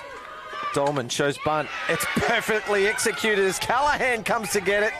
Nice play. That was a textbook defensive play there from both sides. It was textbook bunt from Dolman. Runner safe to second. Textbook defense for Callahan. Runner out at first. That was a coach's play, wasn't it? Wow, I mean, she did coach the team for a little bit there. So here's Whitney Shepherd. She has replaced Georgia Tompkinson in the batting lineup as well. You've got the numbers, Eric. We'll get to Shepherd's hitting stats, but she was second in the team up to Christmas, I think, in batting averages. She's faded away a little bit as a pitching increased, and nearly Peterson's back half of the year was very impressive, but she's got a runner in scoring position now to help herself out. Swings at the first one for a strike, leaves the second one on the outside edge for a strike, 0-2 count. Yeah, she's second on the team in batting average with a .323 mark on the year, Whitney Shepherd. So a handy batter to leave out of your starting lineup, but her job is to pitch and to shut down this Port Adelaide lineup if you're not getting a start with the stick. So I'm not sure she's come in as prepared with the bat as she would have with the ball. but running in scoring position, she's definitely got the job ahead of her as she has actually gone 0-2 to 2-2 now, so some pretty good batting. Someone from 8 and 9 has to get it done. Turn this line over to Diaz and try to put up a number if you're the Tigers. Whoa. Oh my, what a pitch. Wasn't called though. 0-2. Engler's missed an edge 3 pitches in a row. Nothing wrong with the calls. They were all the right calls. We're now full. Runner at 2. It's tough to lay off. Off the end of the bat. You want to kill that while it's in foul territory. You don't want a Belinda White in the Gilly Shield, do you? It just rolls back. As we get a moment to catch our breath, umpire will have a look at that one as it came off the end of the bat. There would have been a chunk taken out of that. I don't know how good our camera operators are. You look at the top of the barrel of that Eastern Ghost and you'll see some fibre optic yellow on it, I can guarantee you. I tell you what, the speed at which Bill Benedictson moved out that third base coach's box to ask the umpire to look at that ball was some of the fastest movement, equivalent to Diaz around the bases. Strikeout looking. Shepherd was nearly committed to a swing on that, and Port Adelaide just a little bit of a bounce in their step as they know that they've got a good one there. 2 out now. What a time for your first strikeout of the game. Runner in scoring position. A batter who hit .323 on the season, an import who played NAIA college softball, and she got her down on strikes. That's clutch from Liz Engler. Cameron fouls that one off. She nearly snuck one inside the line, but nothing doing as Woodsey is stranded at 2 since being advanced by Dolman's sacrifice bunt. It's the go-ahead run in scoring position here for the Tigers in the bottom of the 5th. Preliminary final. Outside for a ball, and Cameron's rookie season shows maturity there not to chase that one.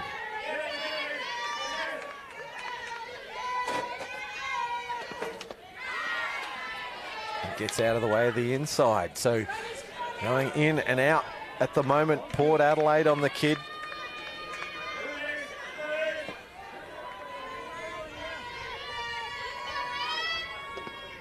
Nice change of pace from Engler. It's taken her 5 innings to get her first strikeout. She's ahead of the count now with a runner in scoring position. Well, in the top of the 5th, Port Adelaide had a runner on and 1 out, and it was 2 strikeouts from Shepherd. Engler trying to do the same. Gets a piece of this one into foul territory. Golden's all over it. Takes a catch on the fence. And Port Adelaide gave up a single for the leadoff in that inning, a sacrifice bunt to put the runner in scoring position, and that's where she stayed.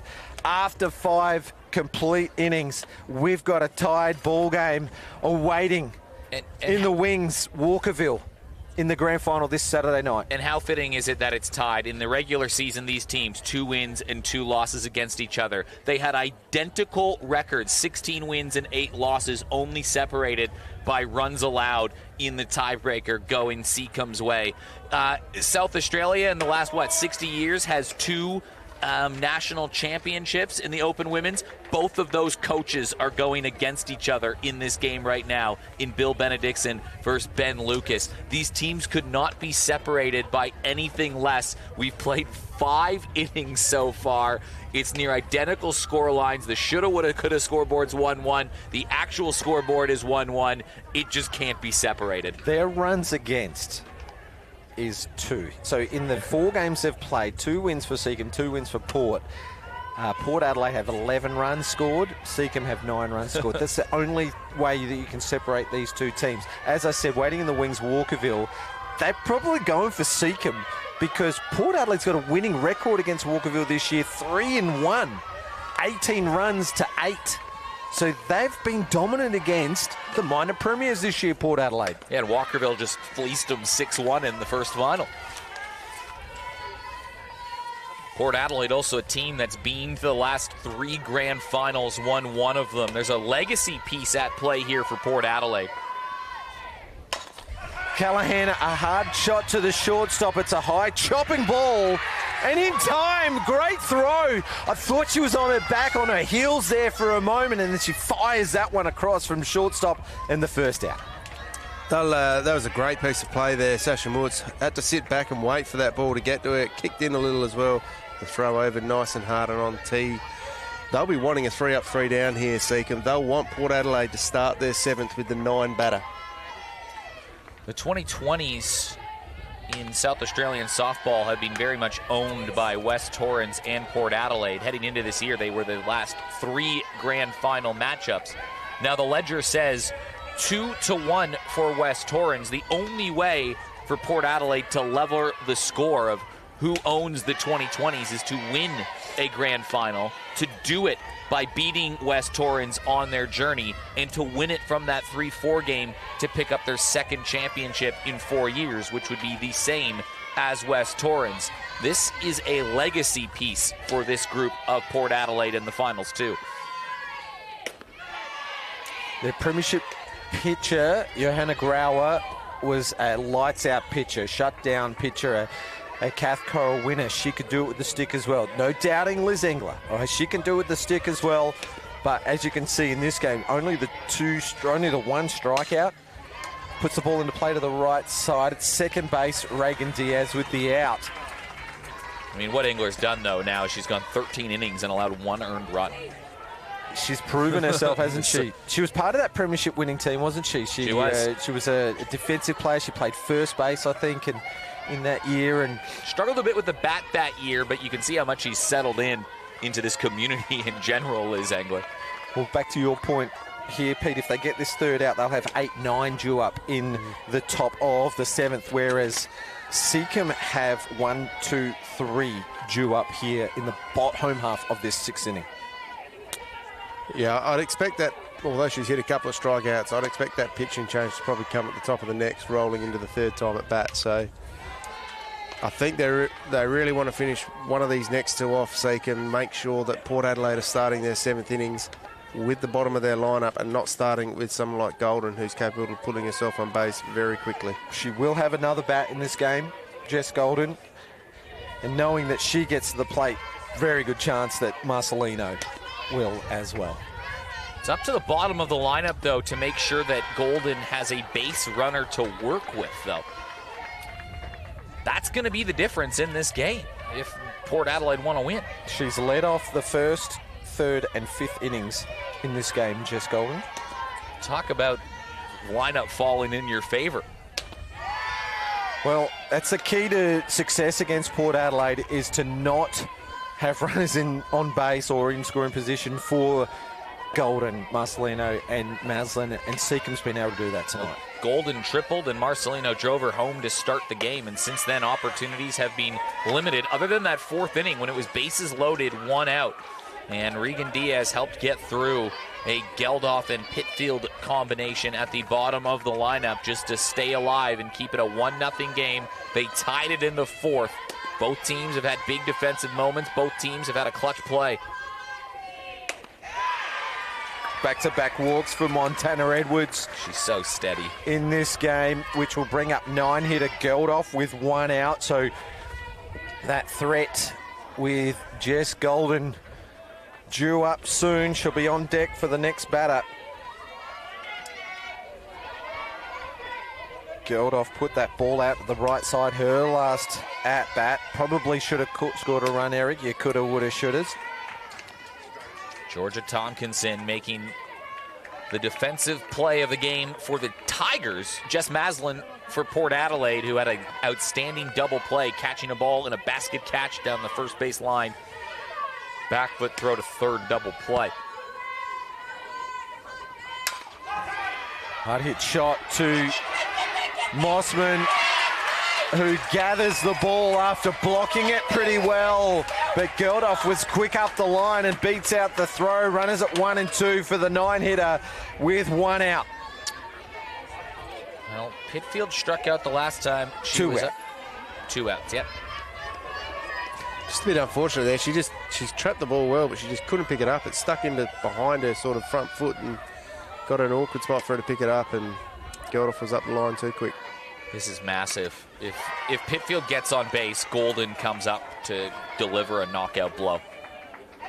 Absolutely, and Ben Lucas absolutely showing full confidence in the young player, not even calling time out to have a word with his young player. He's got the confidence in this young lady to put the ball into play. 0-1 against Shepherd. She's had some good swings. Yep. Yeah, she's not dying wondering. She's got a good aggressive intent, Pitfield, but she's behind the count 0-2 here. There's Ben Lucas, premiership winning coach from 2022. She's made contact with the ball 6 times in her 2 and a bit at bat, so she's getting bat on ball. She's just not getting it into play. Back of the box again. Swing and a miss, and Tigers will come out of that inning breathing a sigh of relief, but with a little bit of bounce in their step. They were the last to score. They've left runners in scoring position the last 2 innings, whereas they've been able to shut down the Port Adelaide Magpies. Pretty simple formula, James and Pete, for the Tigers. 1 run, 3 outs. That's how close they are to a grand final. If they can score a run here and register those 3 outs, they're going to get through. Well, the awards night on Sunday, you got to see this young woman, Talia Sutton, win the Rookie of the Year. What a job she did this year for West Torrens. I mean, Steph Drzezinski has been the anchor of that starting pitching team for a while. Talia Sutton pitched almost every game this year for West Torrens. They got into the finals. They wouldn't have been playing final softball, getting to extra innings without the work of Talia Sutton. That's right, and also saw a few times this year where she's backed up from a B-grade game straight into an A-grade game to pitch. Don't know if she's going to get up this weekend for the West Torrens B-grade team that are in. I did see her at the awards night. It was too swollen to tell if there was any damage to her hand, but she reminded me she was going to be doing everything and anything possible to put that glove on her hand and play. It's a long off season. You've got 6 months to recover, right? No, she doesn't. Is she part of that group going over to America in the June? You'll have to tell me. Okay, here's Liz Engler. She's done 5 innings of work so far for 1 strikeout, but she's limited Seacombe to just the 4 hits. 2 of them coming from this player here, Reagan Diaz. Both of them have been stand-up triples. Going the 3rd time through, can she avoid having a base runner for Neely Peterson and Becky Havis? Well, Havis has the 2-out RBI in the 4th that tied it. Scoring Diaz, I'm sure Port Adelaide would take a single right now if you offered it to them. They wouldn't want that, but knowing that she's put 2 balls to the fence, her bat is red hot, and so you don't want to play with form. Triple to left, triple to right. It won't be a triple to centre field. Geldof is just a couple of steps off the fence. Homer? Yeah, or a double. Could have been a homer with her first one. Could have got home on that, but yeah, I can't. Right, the throw got away, didn't it? Could have been a home run and triple so far. Woulda, shoulda, Eric. It's one of those games. Oh, just jammed a little bit, fouls it off down the first base side. She'll breathe a sigh of relief there. Diaz. Nervy moments. I mean, this could be Regan Diaz's last at bat in the Tigers uniform for this season. This season? You know something we don't know? Well, if they lose this game, they're not. Is she coming back? We always ask that question around this time of year, if she doesn't come back, then it could be her last at bat in a Tigers uniform. There's always that risk with an import player. It's been a. I do not know anything, but I do know that if she gets out and Port Adelaide win, it's her last at bat of the season. Let's leave it at that. No need for the speculation, as she has a mature at-bat, a leader's at-bat, wasn't it? As a captain's knock as she takes ball 4. Lead-off walks. Who was it that said it just a couple of weeks ago that they always score? Yeah, that was... I think it was Cottle and Neely Peterson who both echoed those statements, that those can be the killer. But yeah, Cottle was saying that in the broadcast that last week of the year, saying don't let that lead off on. And now you give a crack, just like you had in the 4th, to Breland, a player that played at college. Neely Peterson, clutch in college, and Becky Havis, who has a 2-out RBI in this game. We saw the attempted squeeze. Are you not giving Diaz a chance to run here? We know she's quick around the bases. Yes, Golden is an exceptional catcher. Defensively, Port Adelaide are so good in that combination of Golden and Marcelino, but you're putting the winning run or the go-ahead run in scoring position. Yeah, I mean, so far just bunting and fouling at the moment. No, nothing against Lynch. He's just hit the ball very well. I am a little surprised that, if you're willing to bunt when you have no outs and a runner on third base, I'm surprised you're not bunting with the potential winning run at first base and 1 out, and you have those 2 batters behind her. Just get her in scoring position. He's down swinging, and Engler picks up her second strikeout right in the right moment for Port Adelaide. Yeah, just like she did against Whitney Shepherd in the 5th with a runner in scoring position. But now this is the moment for the Tigers. If one of Neely Peterson or Becky Havis, noted extra base hitters, can come through here. RBI leaders of the team as well. Well, how careful are they going to be here against Peterson? Because they can't be too careful, because they can't have the speedy Diaz in scoring position for Havis.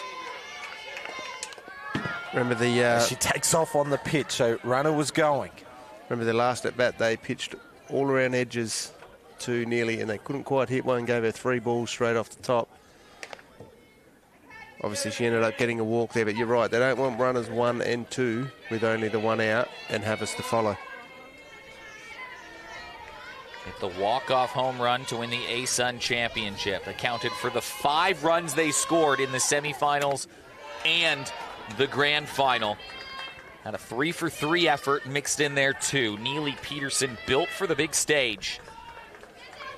The national champion catcher in Australia for 2025. For the SA Stars, with her teammate, partner in crime up at the first baseline, Regan Diaz. Change up from Liz Engler. Hits the spot for a 2-2 count now. There's a lot of experience in this infield in Port Adelaide, and they will be calling on every little ounce of it right now. Fouls that inside pitch off. We have called that a little bit over the last 5 days. Striking out Neely Peterson. Tough to do.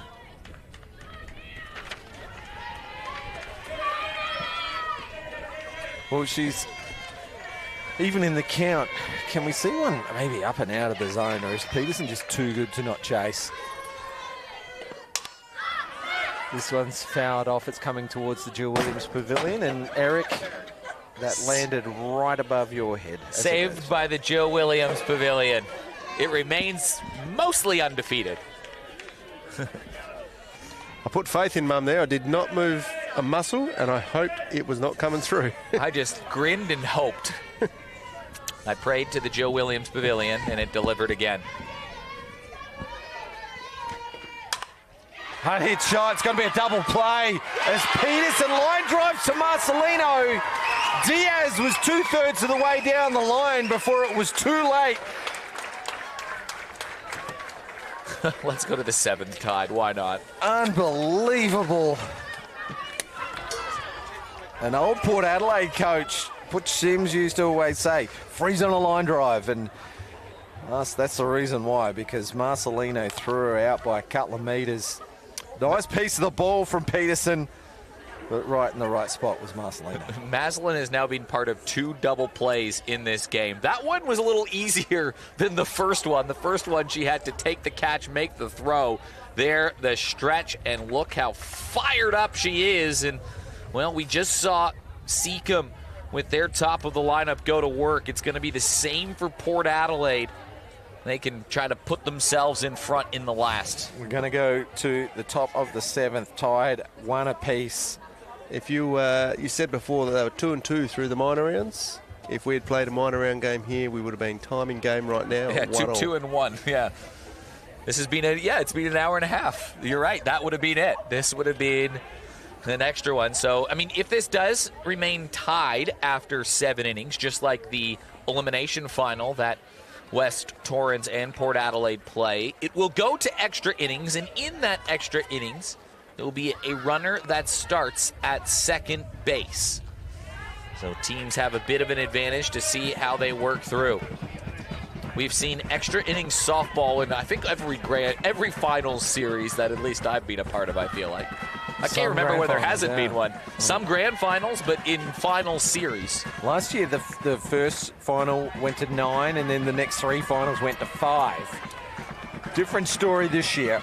We have got 3 great ball clubs that can barely be separated. All tied on 32 points after the minor round. Only runs against separated them.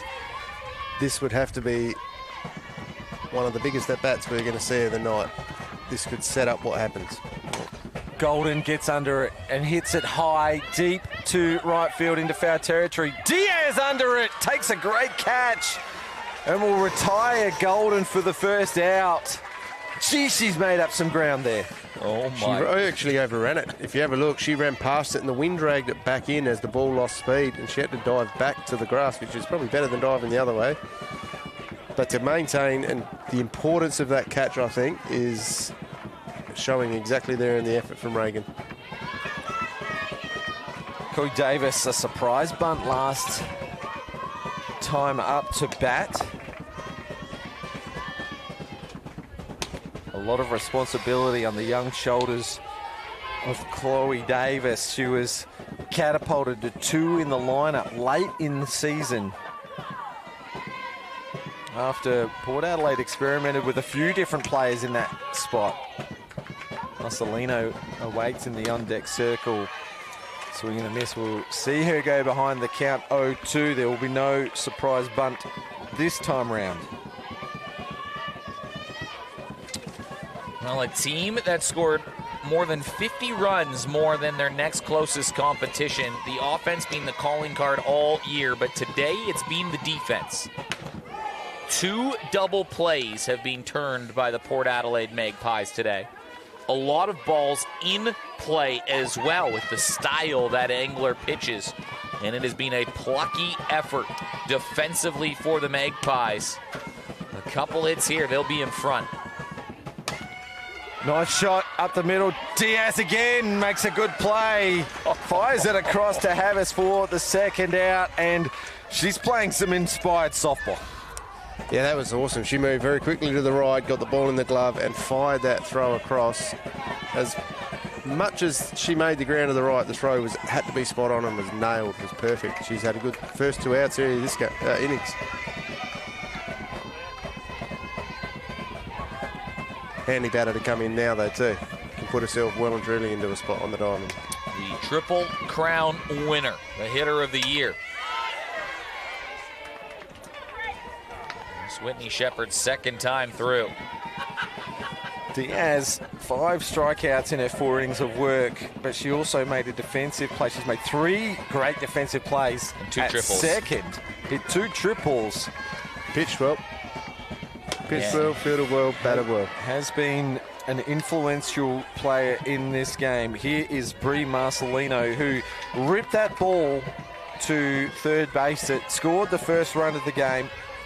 Since then, fly out to left field and a strikeout. Is the player that stole it on Saturday night against West Torrens and is the back-to-back offensive player of the year. Both teams tonight, Eric, I reckon you said before, both teams have had times where the oppositions have been well ahead in the outs and in the box, and they've had runners in scoring positions, and the opposition pitchers, Reagan did it with bases loaded at one stage, just absolutely held them to a crunch, and they're going to be massive moments coming now into this where we're tied away. Yeah, little moments get magnified so much in these one-run games. Shepherd ahead of the count here. Marcelino was her first strikeout victim of the game. Collectively, Seacombe, their 2 pitchers have thrown 8 strikeouts in this game compared to Angler, who's thrown 2. Yeah, on those big moments, Pete, you talk about Diaz in the 4th inning. Well, how about the 5th inning when Seacombe had a runner on base in Chloe Davis with Marcelino and Maslin, who have combined for 50 RBIs this year, and she struck out both of them. That was Whitney Shepherd. Yeah, that was huge. That was in her first innings of pitching as well. Then in the 6th inning, it was 2 runners on and 2 outs, and she got a strikeout.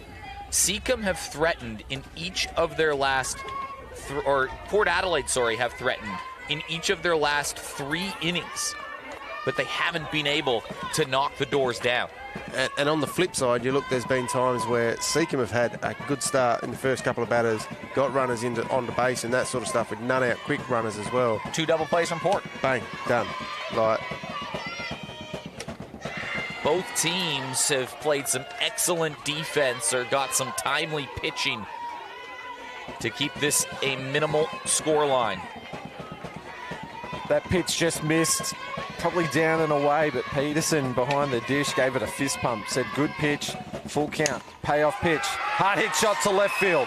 Port Adelaide runner on base, the throw comes in quick, smart, and Marcelino's reduced to a single with 2 out, brings Maslin to the plate. Sporty's replay. yeah, got the gap, hit it through hard, just stuck at her time in box and got the ball out there. Gets herself on. We've spoke about this player tonight. She's had a good game so far over at first for Port Adelaide. This is her time to shine if it's going to happen. I would love to see Marcelino take on the arm of Neely Peterson, just as a fan. Mouth-watering. Just as a fan. Matchup. Yes, as Maslin goes after the first one for a foul ball. Whether it's the right call or the wrong call strategically, give me that right now. Go, Bree. The interesting thing tonight, 8 runners left on base for Port Adelaide compared to 2 for Seacombe. 2 out, Callahan on deck. That one's down the middle as Maslin probably knew that as the body moved rather than the bat that time round. Maybe not thinking that they'll attack as she fouled off the first one and goes behind 0-2. They've got a little bit of room to move here, the Tigers, with a good pitching count. Marcelino takes off on the pitch. You got your matchup. Throws on the spot, but Mutsi couldn't hold on to the ball. The runner's going to get called out Strikeout. for leaving early. Oh, strikeout. So it didn't matter in the end. Peterson was ready to go. Let's have a look at the Sporty Bar replay on the strikeout. Yeah, it was right down the middle as Marcelino's play is not going to matter. Gee, she did get an early jump as well, didn't she? But we've got the privilege of a slow motion action replay from the brilliant team of Space Quake Sports. We are now in the middle of the 7th inning, deadlocked at 1 apiece. It was a triple to Jess Golden to lead off the game. Scored off the bat of Marcelino. Port Adelaide were then shut out for the rest of the game, leaving, 9 runners on base now, Pete, you said? Yep. 9 on base during the game. Yeah, they've had scoring opportunities in each of their last 4 innings. Seacombe have had chances too, a couple double plays. Flip the card and you led off with Diaz, who had a lead-off triple only to get thrown out on a squeeze play attempt. She gets a second chance in the top of the 4th, leads off that inning with a triple, this time scored off the bat of Becky Havis's single. Do you know what would have been interesting that last play? You were saying send Marcelino. Would have been a very interesting thing to do, because if they'd sent her and she got out and gone to a tie break, she would have started on 2 with a new count in the box for Maslin. Well, it's a one-swing ball game in the bottom of the 7th and final inning. If Seacombe score, there's nothing Port Adelaide can do. Seacombe will go through. Engler continues.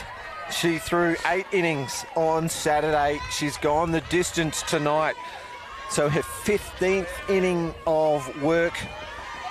1 earned run. Here's the player that brought in that earned run, Havis, as she's jammed a little for Marcelino, who just gets handcuffed a little bit on a tough bounce. Jeez, it's going to be a tricky one to score there, as that at second or third bounce. Let's have a look at the Sporties replay. Third bounce, just hopped up. What I do love, though, is how many times have we seen players try to make that throw, even though the runner is clearly going to be safe. That's a heady play from Brie Marcelino to try to minimize some damage, because you never know what can go wrong if that throw goes errant. I know it's more than likely it would have been on the money, but you see my point, and there's Lee Hull turning in his grave a little bit on that play right there. I'll tell you why, is that Port Adelaide have seen Benedictson's playbook. He's bunting as soon as he gets the opportunity. Every single first pitch to these batters in these situations have been up in the zone. Don't bunt on the first pitch. Mossman with good eyes leaves one outside. Well, that first batter this innings wasn't in my bingo card. Not something that I predicted would have happened. Was it scored as an error? Yes. Hard on Marcelino, but... Oh, my goodness! Well, they have been showing their defensive skills. You heard it from the best in the business with an oh my goodness, because they nearly turned another double as Havas gets back in time. Then look who's in the middle of it all again. Yeah, Mazlet, if you actually, I don't know if we can see that replay again. Before the pitch was gone, she was already running in for that. She was on her bike. Maslin has put together one heck of a defensive performance tonight. And had she not have taken those 2 or 3 quick steps before the pitch was let go, she would not have got to it. Chances are the runner's on 2. How about Sasha Mutsi? Mutsi? Watch this. The pitch. She's in again. Mutsi has 3 hits in this final series in her 2 games, and she hasn't tried to do anything complicated. She's running already. Before the pitch is gone, she is on her bike in. Had she not have taken those steps, that ball would have got down. You would have got a runner to 2 and 1 out. Great ability to read the plays. This one grounded over to Marcelino, but Callahan takes it, plays the lead runner. Great play from Callahan. She shucks it against the Yukon Star at shortstop and plays the lead runner. Smart play there.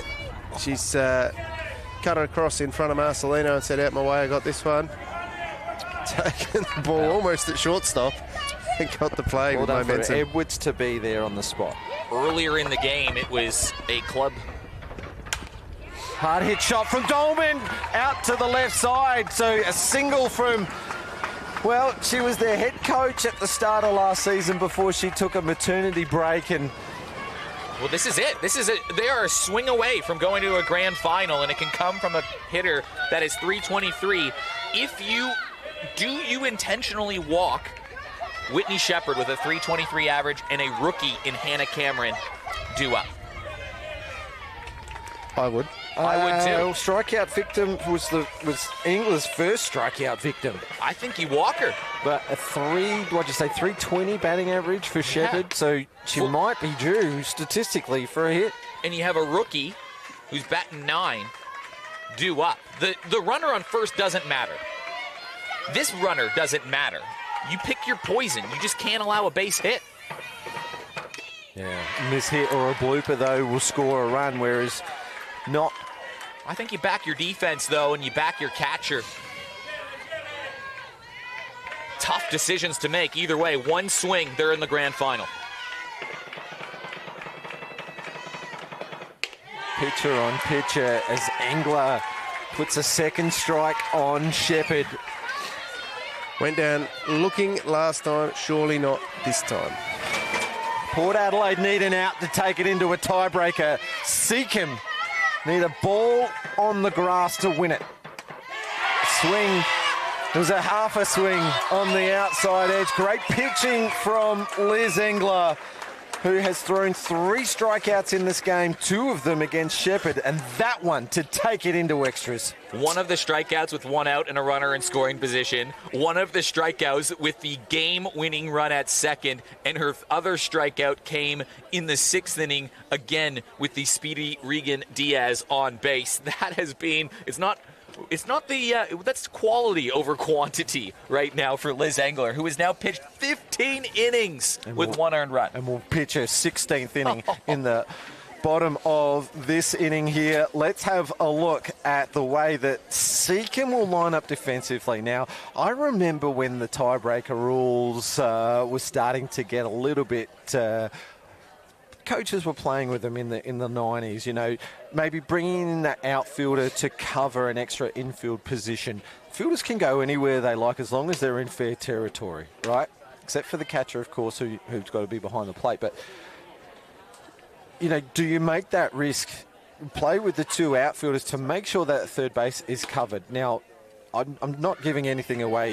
If you are coming up against Ben Lucas, you know he's going to be aggressive with his runners. A fake bunt steal third is right into play here, depending on where shortstop Sasha Mutsi sets up, because you know your corners are going to be down. Now, some defensive tactics that are coming in to softball at the moment is one infielder in and one infielder out. So you anchor your first base player on the base and your pitcher covers the first base line. It's third base that's down, leaving it open for that runner to get to. Pop up and Havas will take an easy one. Okay, so that makes the equation a little more difficult here for Port Adelaide as they just give one up. They need to score a run. I mean, they were batting second versus West Torrens in the elimination final. They walked it off with a stolen home.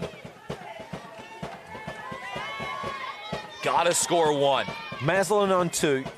Engler in the box, up and out of the zone. So both or all pitchers have been doing it right. When it's a bunt situation, they're getting the ball up and out of the zone. Same play here for Engler, but she didn't square to bunt. These first pitch bunt attempts have cost both teams tonight. Oh, she has a go at that one, and if she connected, the outfield's in, Eric. That runner from 2 would have scored, and you would have had Engler in scoring position. Goes foul. Evens the count. Walkerville Cats. Their team are watching on from the bleachers down the third base side as these two teams are just going toe-to-toe.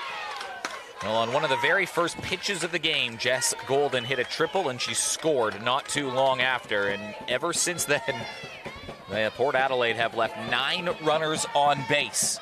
This would be their 10th if they can't score the extra inning tiebreaker. Here's the bunt attempt with 2 out. So it was almost a push bunt attempt. She was on the move, but almost covering a little bit to try and get that ball into play, but in the end it's a strikeout for Shepherd. 2 out. That runner, that tie-break runner, has not moved. Seacombe will be looking to completely kill this innings out, knowing that they have their second batter in the box in the tie-break situation, Reagan Diaz. Edwards fouls this one off. Now, softball's a funny game, so a commentator making a call like this, it's for no other reason than the entertainment value. Advantage Seacombe right now. I'd tell you right now, if Port can advance the run of the 3 and keep these innings going, Geldof's due to go, Amber Pitfield, then they roll back to the top of their lineup. So 2 walks for Edwards on the season, but right now she's down to her final strike. Could it be the final strike of the Magpie season? The first batter of the game scored after a triple, Golden, and Port Adelaide have gone scoreless since from some amazing defensive plays. Both teams have been so good defensively. High hit shot. It deflects off the glove of the pitcher, who throws it hard over for the out. Redemption from that first one that she let loose a little bit there. Whitney Shepherd nearly pulled off a great catch. In the end, pulls off a great play to give Seacombe the advantage here in the bottom half of this tie-break inning. The difference there, she didn't have time to think about it. She had to get it and get rid of it, and she did that absolutely like a gun. Port Adelaide, now they got to go hard defensively, and I would not put it past this infield, the way they've played tonight, to turn around some sort of magical play of a double somehow or something like that as well to keep this game going. You have to put, I think, I know you try to go at Hannah Cameron, and then you have to walk Regan Diaz. You can't let her swing. Well, Is that the formula? You go at Cameron, hope you get an out, and then you try to walk Diaz in an ideal world? I spoke tactics for, we're going to have to talk Spartans player of the game very soon. Thank you very much for that reminder, producer Brandon. Yeah, it's up in the air right now. We spoke about tactics at the top of the defense of the tie-break innings. Now at the bottom of the tie-break inning, when you haven't scored, Yeah, things change.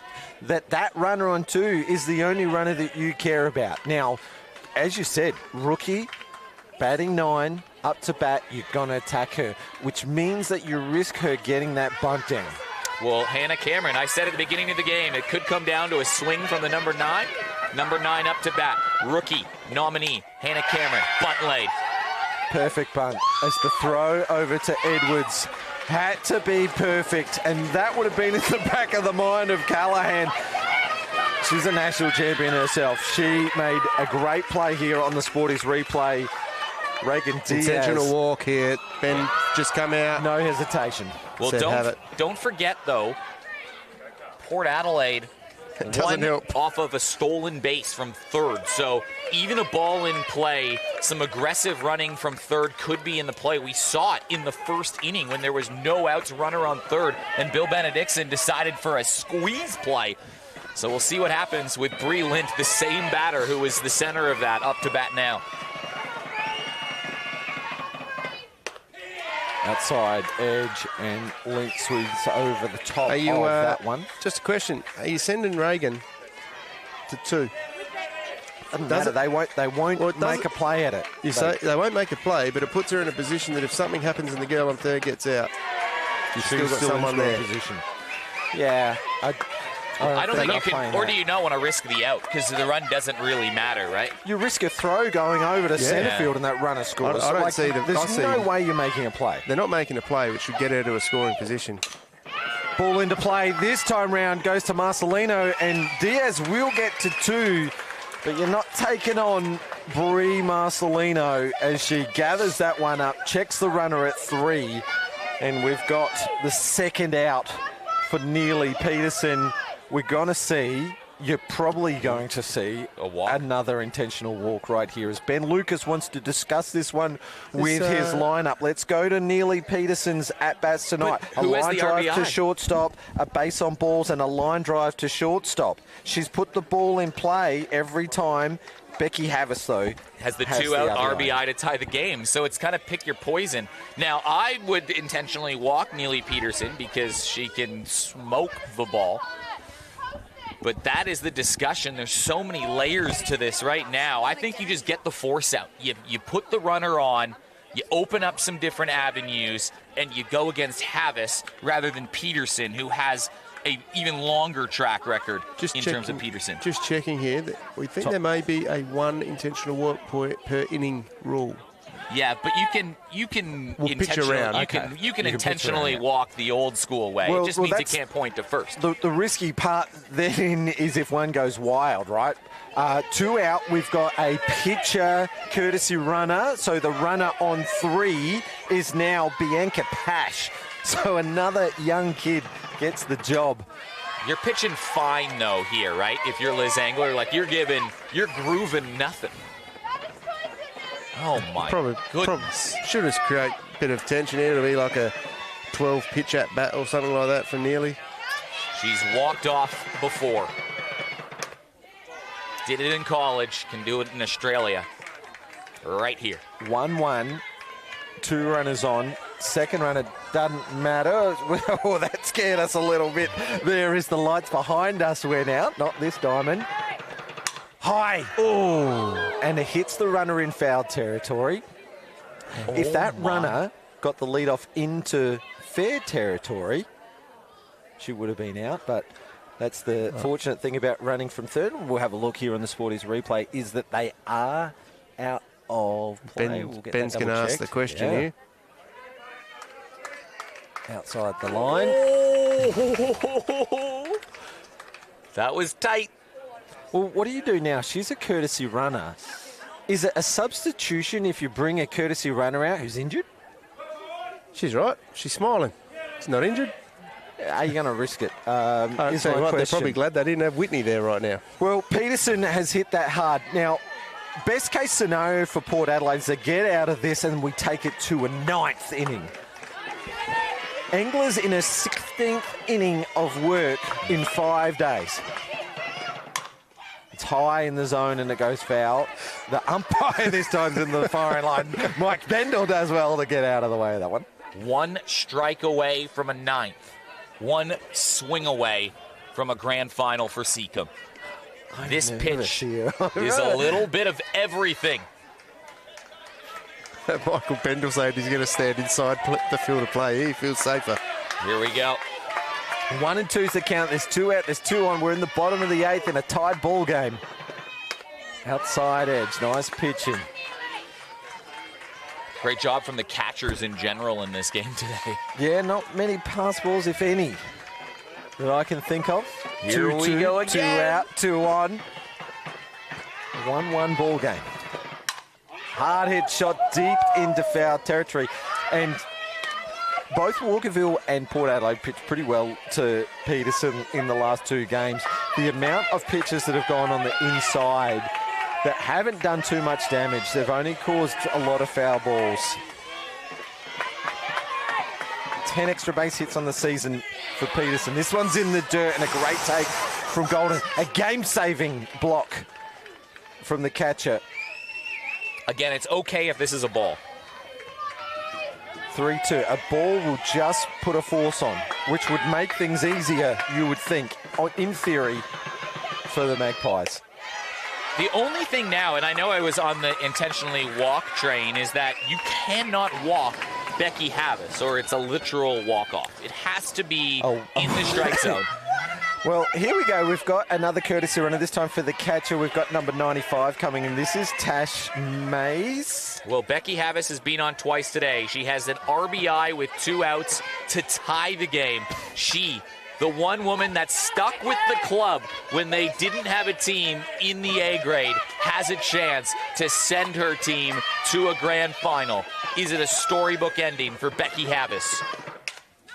Goes after the first one. I love it. Fouls it off. I'll tell you what, James, there's a bit of noise coming from behind us, and there's some Seacombe supporters that just cannot sit down at the moment. They are about to, in their eyes, hopefully see this get a run over the plate. Port Adelaide supporters just sitting on the edge hoping this pitching can knock it out. Hard hit shot is the walk-off from Havis. Seacombe go through to the grand final. Becky Havis comes up clutch. And the Tigers, an ambush of Tigers out in the middle of Diamond 1 as Port Adelaide, who have been to 3 grand finals in a row, will be watching from the sidelines as the Seacombe Tigers. It's got to be Havis, right? On a walk-off, it's got to be. It was a great performance from Diaz, but Becky Havis for the walk-off. 2 RBIs in the game. That was all they got. Let's have a look at the Sporties replay. Oh, it's a cracking piece of the ball to finish the game. Arms up by Reagan Diaz going through shortstop. Pete, for the first time since 2014, Seacombe will go to a grand final. They won it in 2013. They've only won 2 in their history. You've got to go back to 1975. Ah, wow. And I tell you what, and it's a Pash who crosses the plate. A big name in Seacombe history as well, the Pashes. This is a big moment for the Seacombe Tigers. Well done to Port Adelaide. Another fantastic year to finish up that top end of the table again. They were very close to a top, nearly the 2 spot. Only runs against that did it. Fantastic season by Ben and his team at Port Adelaide. They played hard, and that was one of the best finals games I've seen. It's unbelievable. You could not have scripted this season the way that it has turned out this year. Port Adelaide, midway through the year, you would not have thought that they would have been beaten the rest of the year. And then something funny happened during the season, and it was anyone's. I think at the Christmas break, all 6-7 teams could have made the finals. We're going to pass it over to Eric. He's got our Spums player of the game. We will wait for one moment as we build up to wait to see the Spums player of the game. Seacombe Tigers will go to their first grand final since 2014. They won it in 2013. We can go over to Eric now with the Sparms player of the game. On the field with the woman of the moment. Seacombe scored 2 runs in this game. The woman that has 2 RBIs, including the walk-off winner with bases loaded, is Becky Havis. Becky, well, first off, were you nervous in that last at-bat? Yeah, very. But I just trusted myself. We've been putting a lot of work in with hitting, and I know Liz predominantly throws low, so I was just looking for either like a line drive or a ground ball, and that's where the 2 runs come from. I'm really proud.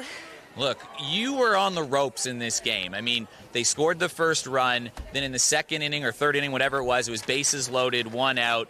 You were 6 up, 6 down at the point. Things weren't looking great for the Tigers at the start of this game, and coming off a finals performance you probably wanted to erase. Yeah. Can you tell me about the resolve of this team? Like, what kind of clicked in those third, fourth, middle innings?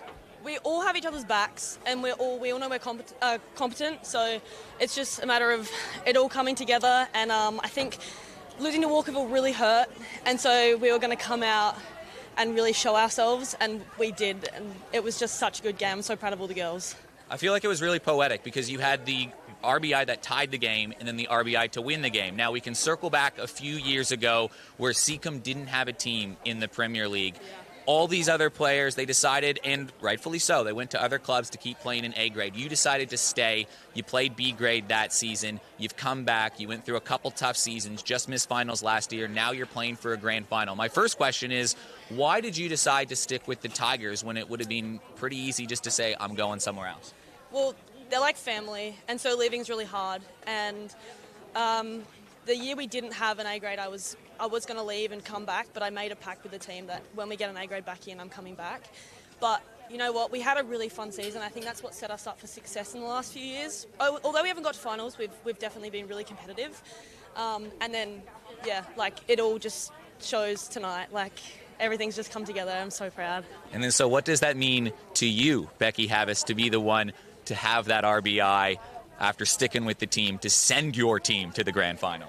Oh, I don't know. It hasn't really sunk in yet. It's going to be a nervous Saturday, but yeah, I mean, I don't know. I don't know what to say.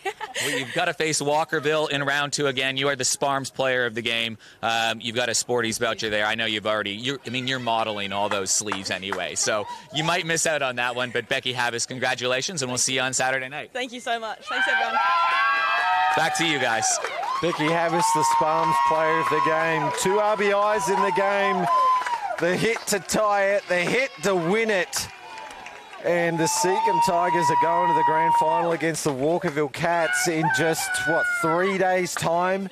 It'll be a 7 o'clock kickoff for a 7:30 start. They'll face the Walkerville Cats, who were minor premiers. The only thing that separated these 2 teams for the season was 10 runs defensively. I just want to mention Port Adelaide. They had an epic season. They were equal top at the end of the finals with only runs against separating them, which gave them the tough task of having to go up against the back-to-back premiers, the West Torrens Eagles. They beat them in extra innings, and tonight they just couldn't make that final play or get that extra run, and they have missed out on their 4th consecutive grand finals by 1 run.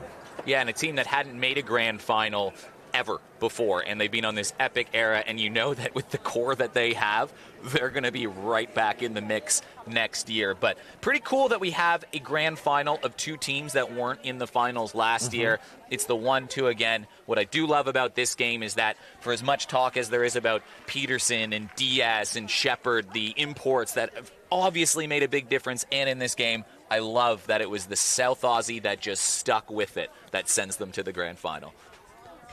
Phenomenal. She's, as you said through that interview, she's stuck thin or fat with the team the entire time. She's through and through Seacombe. She bleeds black and gold, I'm pretty sure, Becky, and that adrenaline would have been running through her body the second that ball came off the bat, and that is a huge moment for them. Walkerville's obviously had a great moment the other night. They're sitting there watching this. I don't think we're going to see a repeat. I reckon it's going to be a cracker of a game Saturday night. Well, what Walkerville will take out of that game is that they know that got the danger of Diaz at the top. They know they've got the power of Peterson hitting 3.